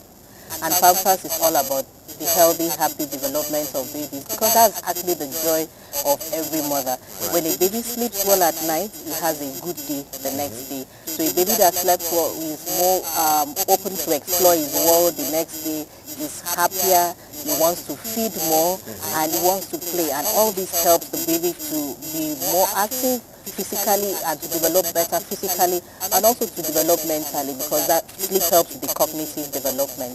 Right. What do you do then for babies that don't sleep? Because, and I know I'm referring to my son because he's the only one I know. Yeah. When he feeds at 9 p.m., that's probably his last meal, he will black out until you touch him. Tell him, dude, get up. But those are very few babies. Others will cry throughout the whole night. What can mothers do?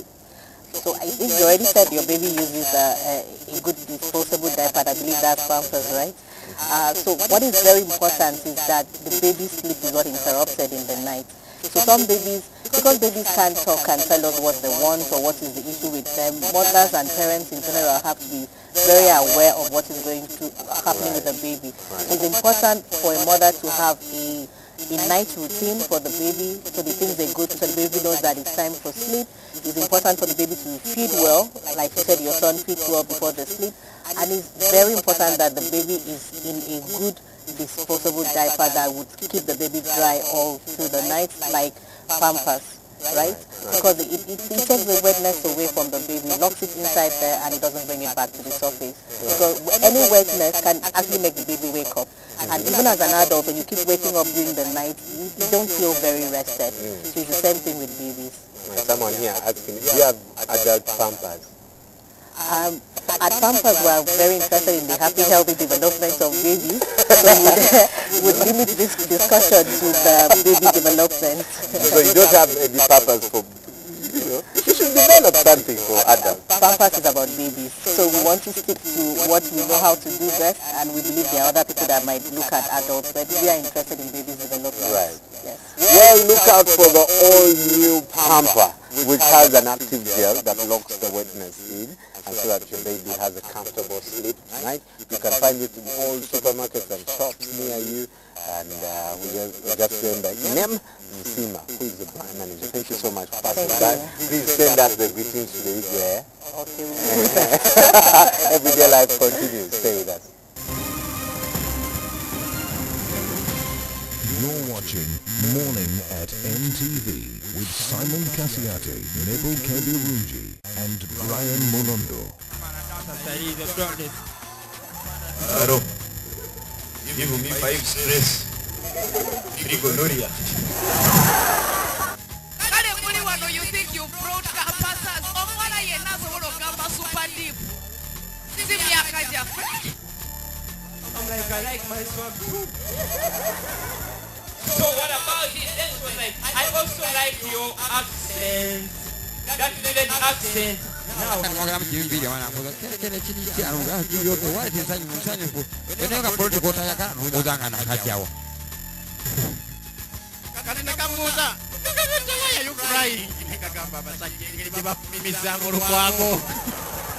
think I'm Big Mitch. Larry Hoover. Put that in patriotism accent. I think I'm Big Mitch. Larry Hoover.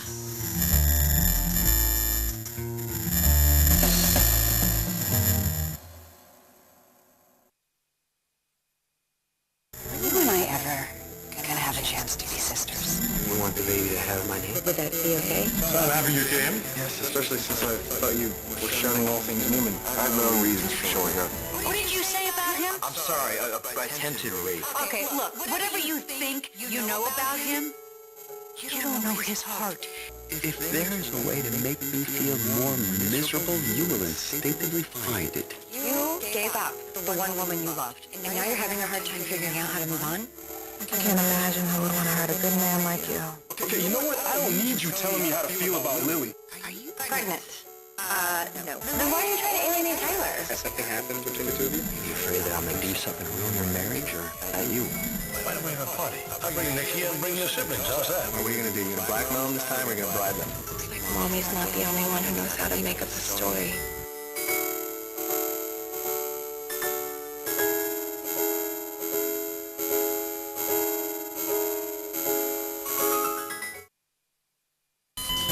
Running out of airtime can happen to anyone. The next time you recharge, simply dial *161# to get going again. On the next episode of Login. This week on Login, the premiere of the movie 300, The Rise of an Empire.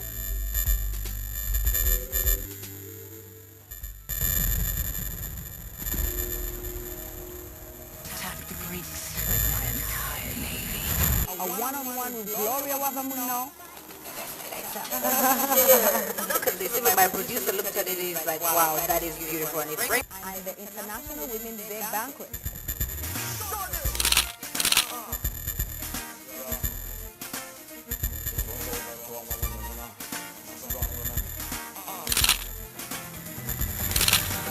Login.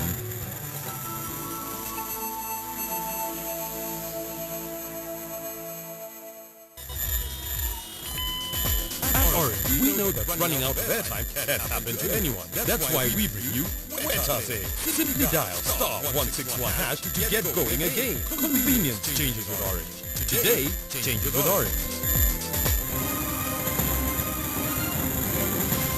You're watching Morning at NTV with Simon Kasiate, Nebo Kebirunji, and Brian Molondo. Thank you so much for staying with us. It's only 27 minutes after 8. Everyday life continues. Proudly powered by HTC. Quietly brilliant. Now, according to the Uganda Medical Council, 75% of medical personnel are unqualified in Kampala alone. And against this background, police in Kampala yesterday arrested a doctor and his assistant over the death of a 27-year-old woman at their private clinic. The death occurred late in the wee hours of the night during surgery at the medical facility. Take a look at the story. We'll be right back. This is the theatre where 27-year-old Marcia Mpio died last night while undergoing surgery. The doctor who carried out the surgery has been identified as Henry Kadaga. The police recovered the instruments that the doctor and his assistant used in the operation. Police and relatives of the deceased say her friends diverted her from Lago Hospital after convincing her that the doctors in this clinic work at the National Referral Hospital. She came with her two friends. They are the ones who signed for her. They never called the husband, they never called the mother, they never called any relatives. Reaching here, I found the arrogant doctor, arrogantly talking to the relatives. I approached the doctor. The doctor was still in a theater, so-called theater of theirs. By the time I forced myself to check there, and I found out they were already on operation, and I could not force, because first of all, what I needed first is the life. Relatives became suspicious of the entire arrangement and asked the doctor for a referral letter from the Lago Hospital, which he reportedly declined to give them. So when we came here and saw the situation as you see now, the Tugamba, no, we have to take this girl to Lago Hospital. Nagana doctor. I had to call the police. The chairperson of the Uganda Medical Council says Dr. Kadaga is a registered practitioner. This one was an obstetrician gynecologist, qualified one, so the operation, anybody, it depends on what. But there are operations which should be done by only specialists. I'm a gynecological surgeon. My certificates may not be available as of now, but they are away. However, authorities at Malago Hospital say the doctor is not among their staff. We have no gynecologist in the name of Henry Kadaga, the doctor.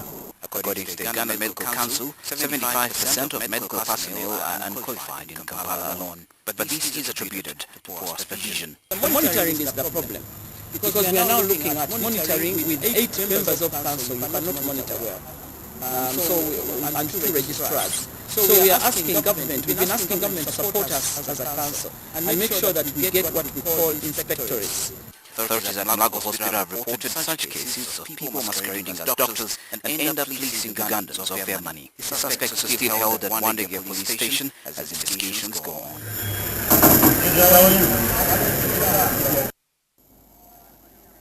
Now joining me is Enoch Sasa, the PR of Malago Hospital. Welcome to the show. Thank you so much. Good morning. Now, to start with, did you admit that Malago has fake doctors there? Because we've reported on several occasions that, people keep being arrested there. And was the disease ever treated at the hospital? No, one admission I have to make is that there could be fake doctors in Uganda, and Malago Hospital is in Uganda, and it trains doctors. So it is possible that there are quack doctors within and around the hospital. And quite often, we have arrested quack doctors and paraded them before the place. You can play video clips of many people have been parading. So it is very possible that there are quack doctors. Just as we have quack journalists, quack teachers, quack lawyers, we are in an age of quackery. Yes. Did you ever treat the disease, and what are they suffering? The disease, I am told she came to Malago about 6 months ago, and then she was discharged. There is no any other record of her having come back. What we are hearing now is the rumor that by the time she went to Malago Medical Center, she was heading to Malago, and she was diverted by 2 of her friends to that clinic. That is all I have heard about the disease. It is true, we have people outside the hospital, especially in the lower part of the hospital, who try as much as they can divert patients. Because strategically or criminally, people put clinics around the hospital. Right. So there are some women and men who try to divert patients. Young people, scan, quick services, but in our interview yesterday, we obviously said that this doctor Henry Kadaga is not affiliated with Munagwa. No, not at all. But somehow he managed to convince the friends and the relatives of the deceased that he works for Munagwa Hospital. Why wouldn't he be able to convince anybody who is innocent? Because, first of all, they put on, like doctors, they are putting on white, long coats. Secondly, how would someone in India, someone who is semi-illiterate, distinguish between someone who works from Malawi and one that does not work from Malawi? That is very possible. We have all people in the hospital who were, we are having names and departments, and if something takes you long to know that this one is a father doctor, because you know, Malawi is a teaching hospital. So we have students from Mamasai University, College of Health Sciences, who are doing internship in the hospital. We have students of the paramedical school doing internship in the hospital. They don't have the real doctors of Malawi. We have other volunteers. We have all sorts of exactly. We have all sorts of volunteers. It depends. It could be volunteering doctor from an overseas kind of hospital. So they have all sorts of people that can at one time masquerade as doctors. But we have put up measures, security measures. First and foremost, we have security people deployed in there. But now, obviously the security people that you're recruiting are not doing their job. How can a man who runs a private clinic out of the hospital be able to convince these people that he works for them? Let me take them out. But this is without security. Just as you rightly said, this is outside the hospital. Now, our jurisdiction stops inside the hospital. We don't go beyond the fence. How are you explaining to the image of the hospital? No, let me tell you that this is the work of Uganda police. We are working with Uganda police. We are working with other stakeholders like KCCA, enforcement unit, to arrest those women who divert patients from the gate. Because otherwise, where do I put the mandate to go outside the gate of Malawi Hospital and start arresting people? That is the work of Uganda police. We care a lot. That is why I am telling you that we have a partnership with KCCA and Uganda police. Mind you, we have a police station at Malawi, and they are helping us to crack down those individuals. But it is not a one-off. It's not an incident. It is a long process because they keep coming and going. So we really are concerned about the diversions, and we hope at one time we shall do away with that problem. Please let me understand the procedure of, signing out patients, because I also have information that the deceased was, I think, sneaked out of the National Hospital. That the relatives, it's a day and this where you monitor and say, why is this person, where are they gone, why are they discharged? Do you have procedures for that? We definitely have procedures. If the deceased was if you are in the hospital and you have reached a point where your doctor feels you should go home, they will naturally write a discharge form. Yes. This discharge form you will have to present it to a security guard. At the entrance of every ward there is a security guard. You would have to present it to say, I have been discharged. I even have a sheet for prescription. You go to the pharmacy, get drugs, pack your bags and go home. However, there are cases that we call runaway cases. These are people who escape from the hospital for one reason or the other. We should bear in mind that the type of patients we are dealing with, we are dealing with all sorts of people. There are people who stay in the hospital for so long and they say, but now where I have reached, I think the pastor can do better than the doctor.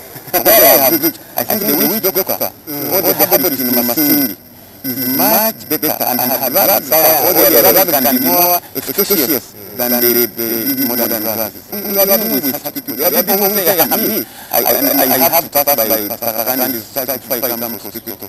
So we are dealing with such people. And when they run away from the hospital, we should really not be put on the roads for crucifixion. We are trying as much as possible. Our records are very clear. we have the security person, we have the records person, we have the pharmacist, we have the doctor, we have the nurse. So all these people play a big role in admission and discharge. And all the time, they are keeping a watchful eye on this situation. So the information you have, I cannot verify really, because I will need to look at documents that say this situation was here up to this time, and they said have been out of the hospital by this time. This probably cuts across the whole university. I once talked to the director of the National Medical Store, and some doctors still make medicine from the main hospitals and take it to their private clinics. Similarly, doctors keep referring patients to their private clinics. Do you have a system to monitor that? Do you have enough medicine for the patients? Are people maybe as the doctors away the patient, so this one is rich enough so they can pay enough money at my private clinic? Or do you actually encourage each and say, well, that's removing some weight? If there are doctors who, for one reason or the other, fight to meet patients out of the hospital to their private clinics, that is very dangerous and condemnable. You know that this happens. You know that.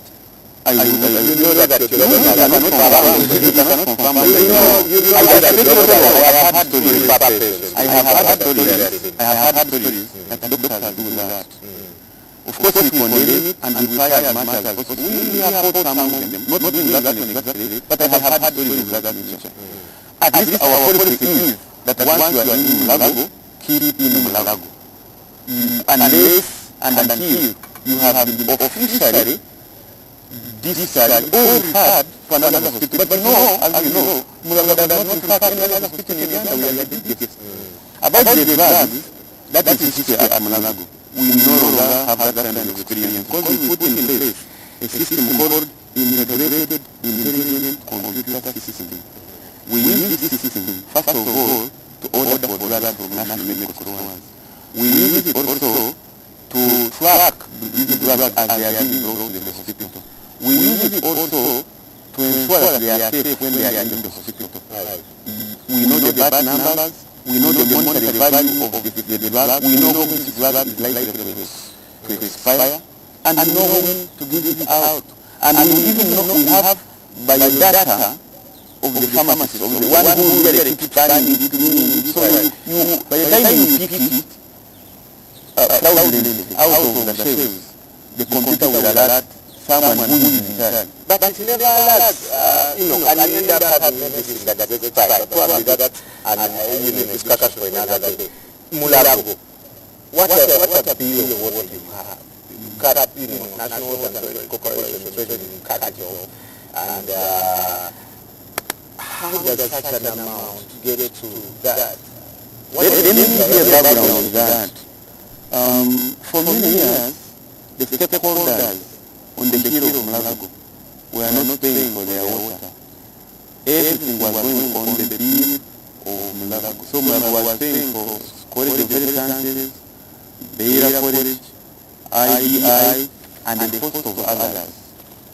Now, this bill accumulated at some point to grow so big, and now it stands at 6.5 billion Uganda. And I was going to ask you that you're not talking about a bill of 100 million shillings. We are talking about more than 5 billion shillings. How does it even rise beyond 10 billion shillings and you're still watching?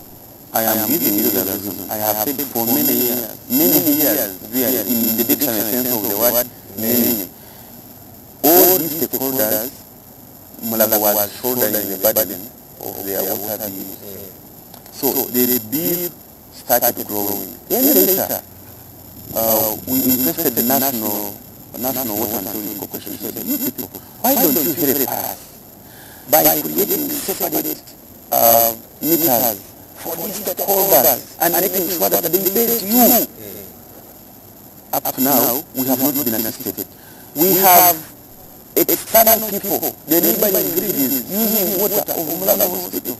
We have I a couple of border riders washing their border using your water, and you still haven't done anything to block the. How do we do that? We have to do it with with national water. How can we do the fighting of obviously taking the budget? So the money is charged. I'm just giving you a background. So we asked national water, why don't you please help us stop the people of Jinawataka from using the water of Malawi?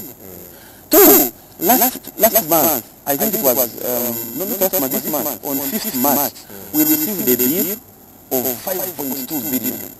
Now, a month has not ended, we have received another of 6.5 billion. We have asked this to be patient a little bit so that we can, together with you, verify the authenticity of this bill, but they are not backing. So we are saying, really, it's a national referral hospital. We are doing all the surgeries that would be, all the surgeries in the country are done here. We have people doing the dialysis here. Dialysis is like dependent on water. We have theaters running. We have mortuary. Every piece of clinical work is largely dependent on water. Now when we say, and say, off, and you give us a disconnection order, so what are you saying these Ugandans to do? Right.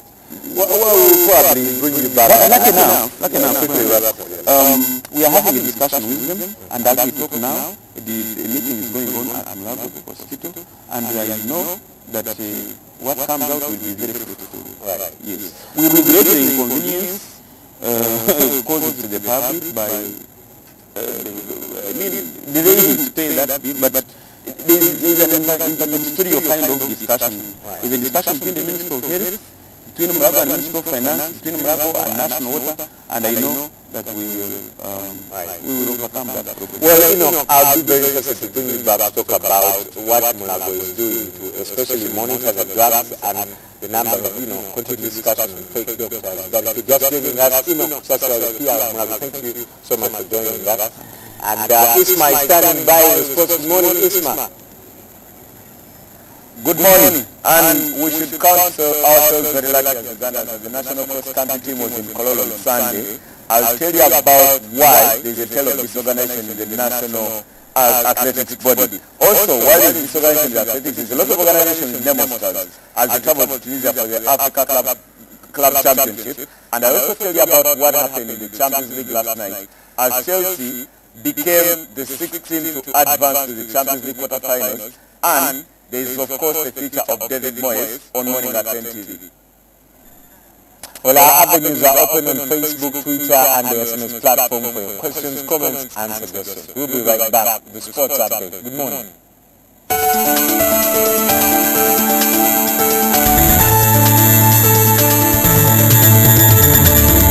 Everyday Life was brought to you by We are HTC.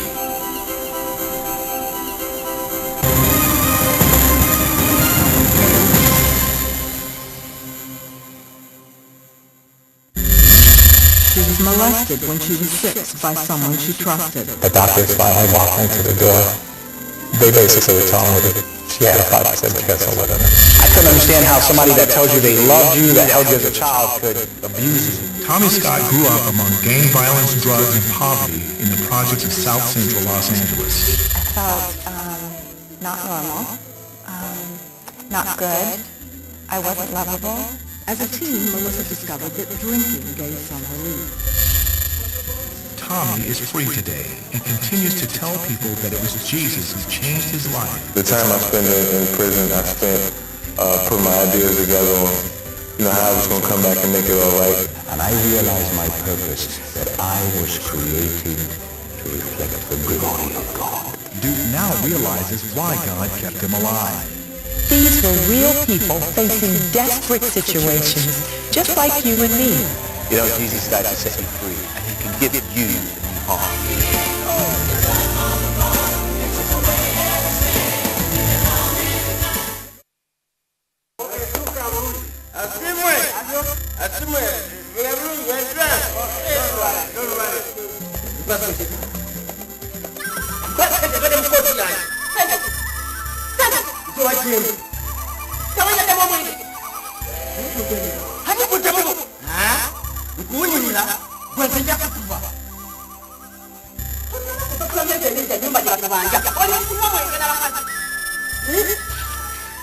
Kikulu nnyo abeewola okumanya zi banka n'abatuwola engeri gye babalamu amakulu. Lwaki obuuza ekivudde? dembe lyo ekyo kikulu nnyo okukimanya onfuna kikulu nnyo okusooka okunoonyereza tusobole okwetegereza n'okwekkaanya okifuna amagoba n'oluvannyuma tulondeko amagoba agasinzeeko okuba amatono.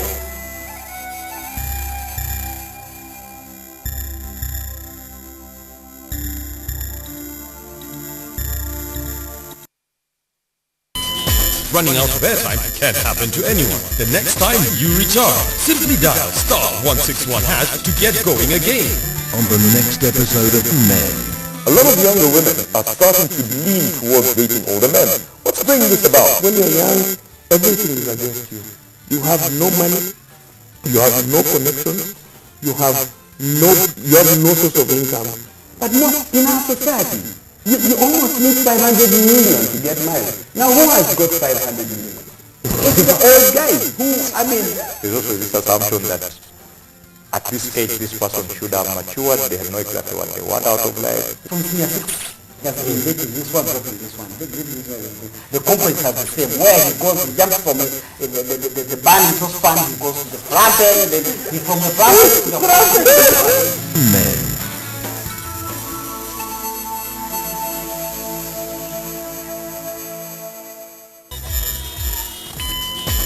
Orange, we know that running out of airtime can happen to anyone. That's why we bring you Wetase. Simply dial *161# to get going again. Convenience changes with Orange. Today, changes with Orange.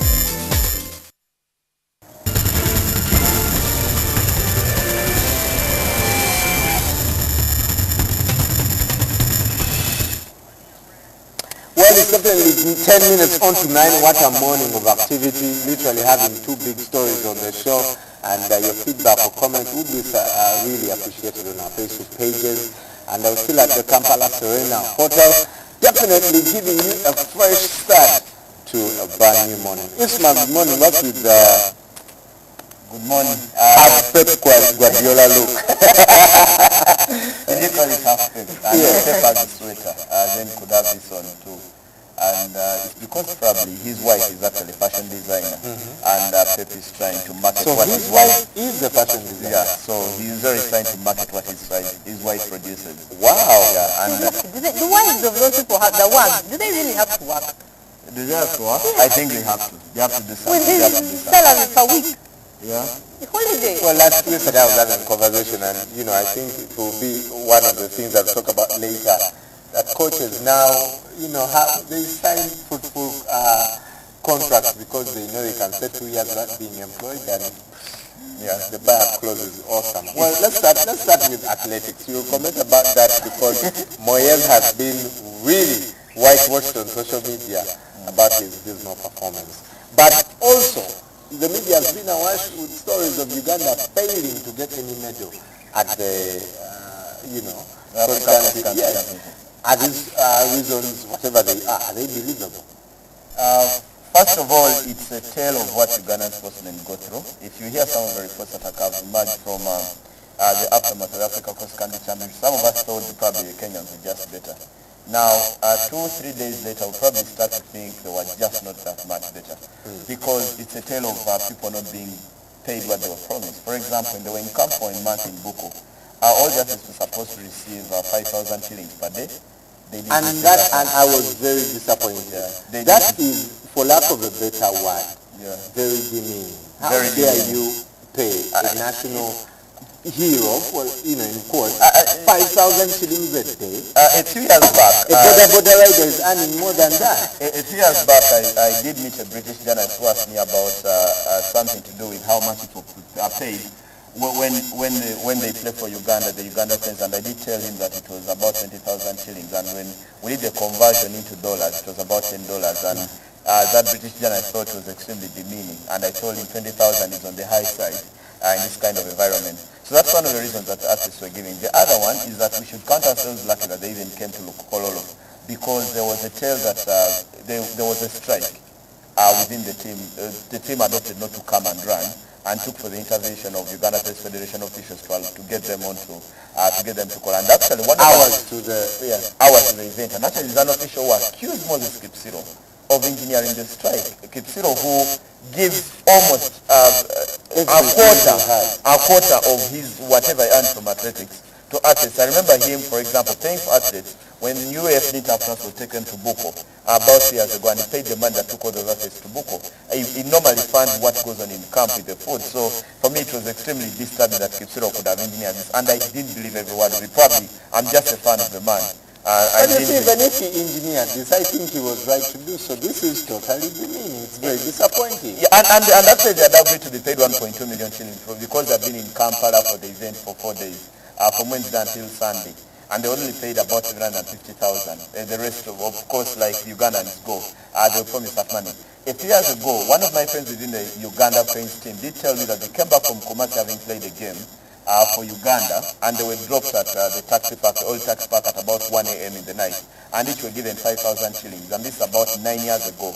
And they've never received the balance, but they were told that they would get more money, and it's 9 years later. So I think it's a tale of what most federations probably go through financially. First of all, I think athletics got banked on the president giving them the 903 million shillings they had promised. That money didn't come through by the event on Sunday. But also I thought that they've got to be alternative sources where athletics, because for me, the Africa cross country was the World Cup of cross country. When you have Kenya and Ethiopia running anywhere in the world in long distance, that's as big an event. So probably it should have marketed better. If they had got this thing on television, you probably have generated about 150 million shillings from pay channels airing this. The entire Africa would have been interested. The Cameroonians, the Senegalese, the Malians, the Kenyans, the Ethiopians, the Eritreans, everyone would have picked interest in wanting to watch athletics. So probably for me, the athletic body should have done better in terms of especially marketing and getting this to connect to television. Now, when you don't do that and generate money from other sources, government bureaucracy will always be here. Well, you'll always never get the money in time when you expect government to give it to you. You just look at the salaries of all the other people. So probably the athletic federation was banking on too much in terms of waiting for government. But 5,000, I'll probably have stayed in my bed. Well, the Nemo Stars, I hope are getting more money. They are in Tunisia for the Africa Club Volleyball Championship. How much can they achieve on the continent? First of all, they are better organized, and not because they have a lot of money, but because they have a lot of volunteers. People are willing to get their last penny and sink it into Nemo Stars. That's the reason they can be good for this competition. The second time they are playing on the continent, last year when they played there, last time they played on the continent in Libya, in the Africa Club Volleyball Championship, which was the first time actually Nemo Stars had played outside Uganda. They finished 11th out of 17. And this time they are trying to get to the top 8, which would get them into a quarter-final when they are in Tunisia. So if they have to go there and do well, for me they've got to start well. For everything they've done, and they've been the dominant team in Ugandan volleyball for the past 3 years. They are two-time league champions. They got to 10 out of 11 finals. You know, the competition they played here last year, won 7 of those. If they are going to achieve and raise the bar to that level they want to go, they've got to go and start well. And I love the fact that they've tried to prepare as much as they could, and luckily for them they couldn't get to use the Lugogo Indoor Stadium because there are so many other events that gone there. There's a futsal team that plays there.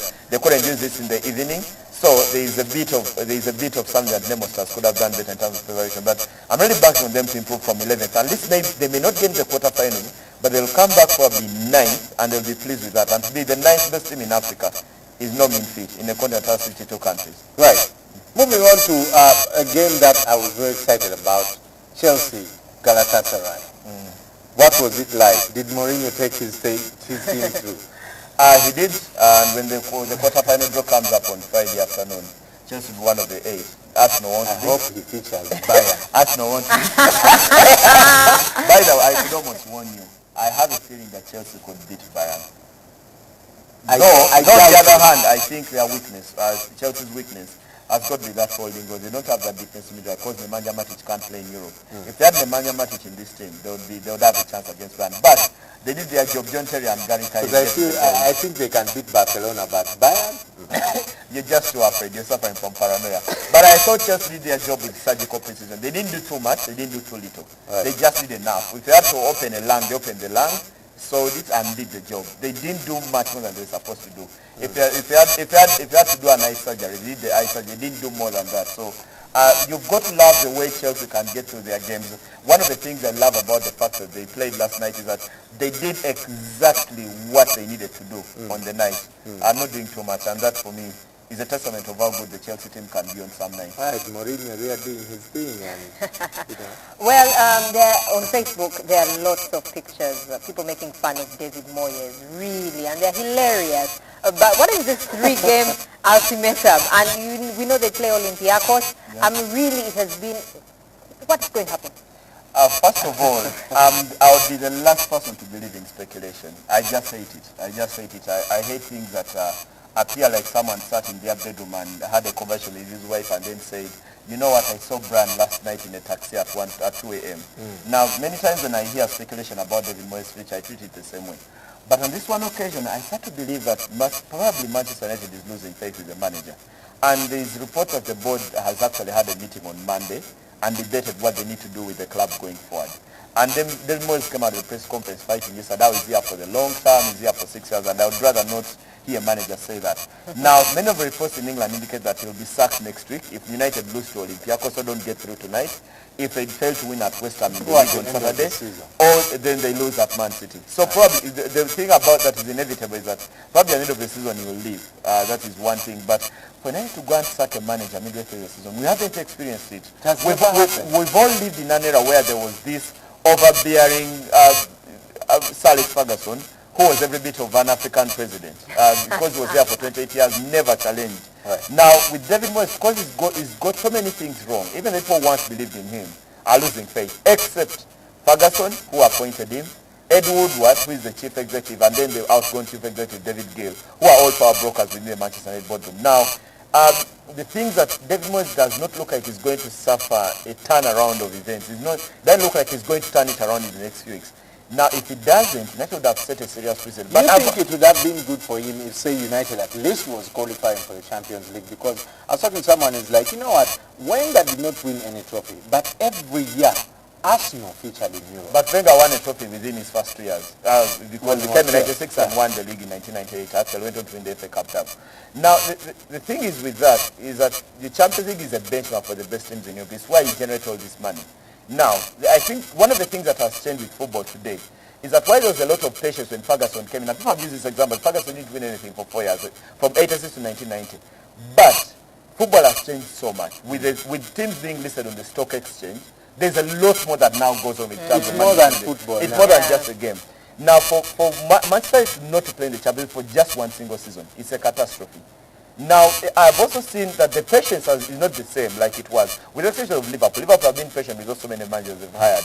But on the other hand, you don't forget that just a few years ago, Liverpool hired a manager who was in the stature of Sir Alex Ferguson in terms of the fan base that he enjoyed with Liverpool fans, Kenny Dalglish. But what happened to him? After 18 months, Kenny Dalglish was sacked. So, for me, when I look at Moyes, I'm thinking, if Dalglish was sacked, and probably the most popular person to have walked into Anfield, then David Moyes can't be too comfortable. I think he has a 6-year contract. If they don't win games, I won't be surprised if they are knocked out tonight, they fail to beat West Ham on Saturday, and then they lose badly to Manchester City next week.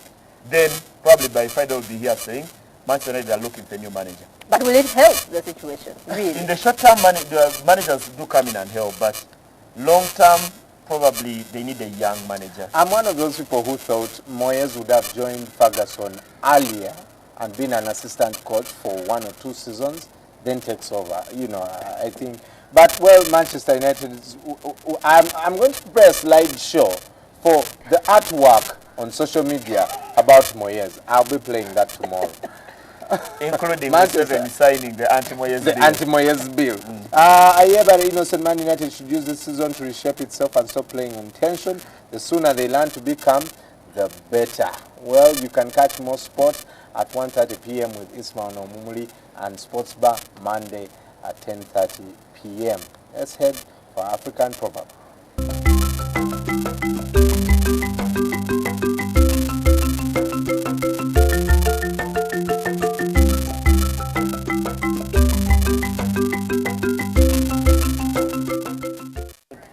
This one is from Sudan.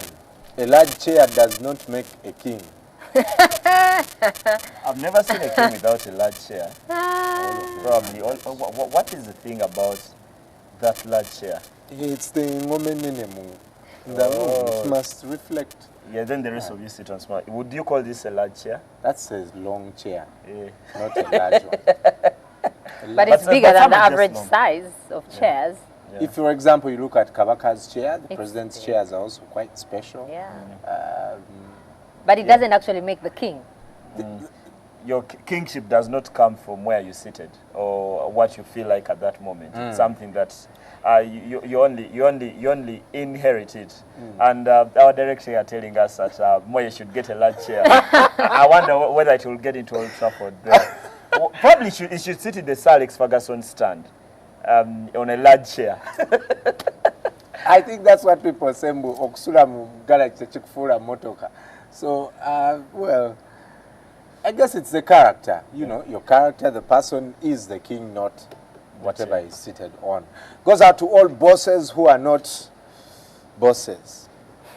But some of them act like subordinates and dictators. I don't know why are you looking at me? Smitten by the pink? No, I was actually accused by someone on Twitter yesterday. Should be the last thing I say. Is someone who accused me on Twitter of not looking at Mabel enough. Which is true. Are you shy? Is there some tension in here? I think we have Can our I feel a issues to connection to right sort here out. going on? Would that be for national television? It wouldn't be. All right, we have to go before these guys declare their intentions on air. But I will catch you tomorrow. It's been an excellent morning with you.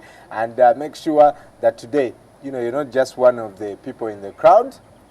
You are part of the people ahead of the crowd. As usual, hasta la vista, baby.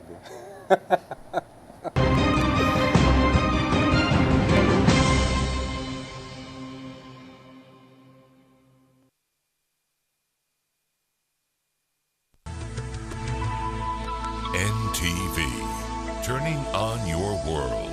She was molested when she was 6 by someone she trusted. The doctors finally walked into the door. They basically were telling me that she had a 5% chance of living. I couldn't understand how somebody that tells you they loved you, that held you as a child, could abuse you. Tommy Scott grew up among gang violence, drugs, and poverty in the projects of South Central Los Angeles. I felt not normal, not good. I wasn't lovable. As a teen, Melissa discovered that drinking gave some relief.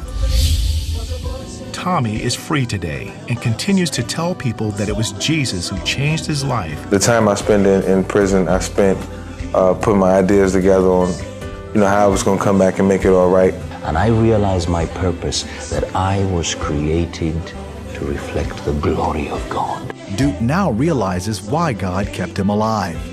These were real people facing desperate situations, just like you and me. You know, Jesus died to set you free, and he can give you a new heart.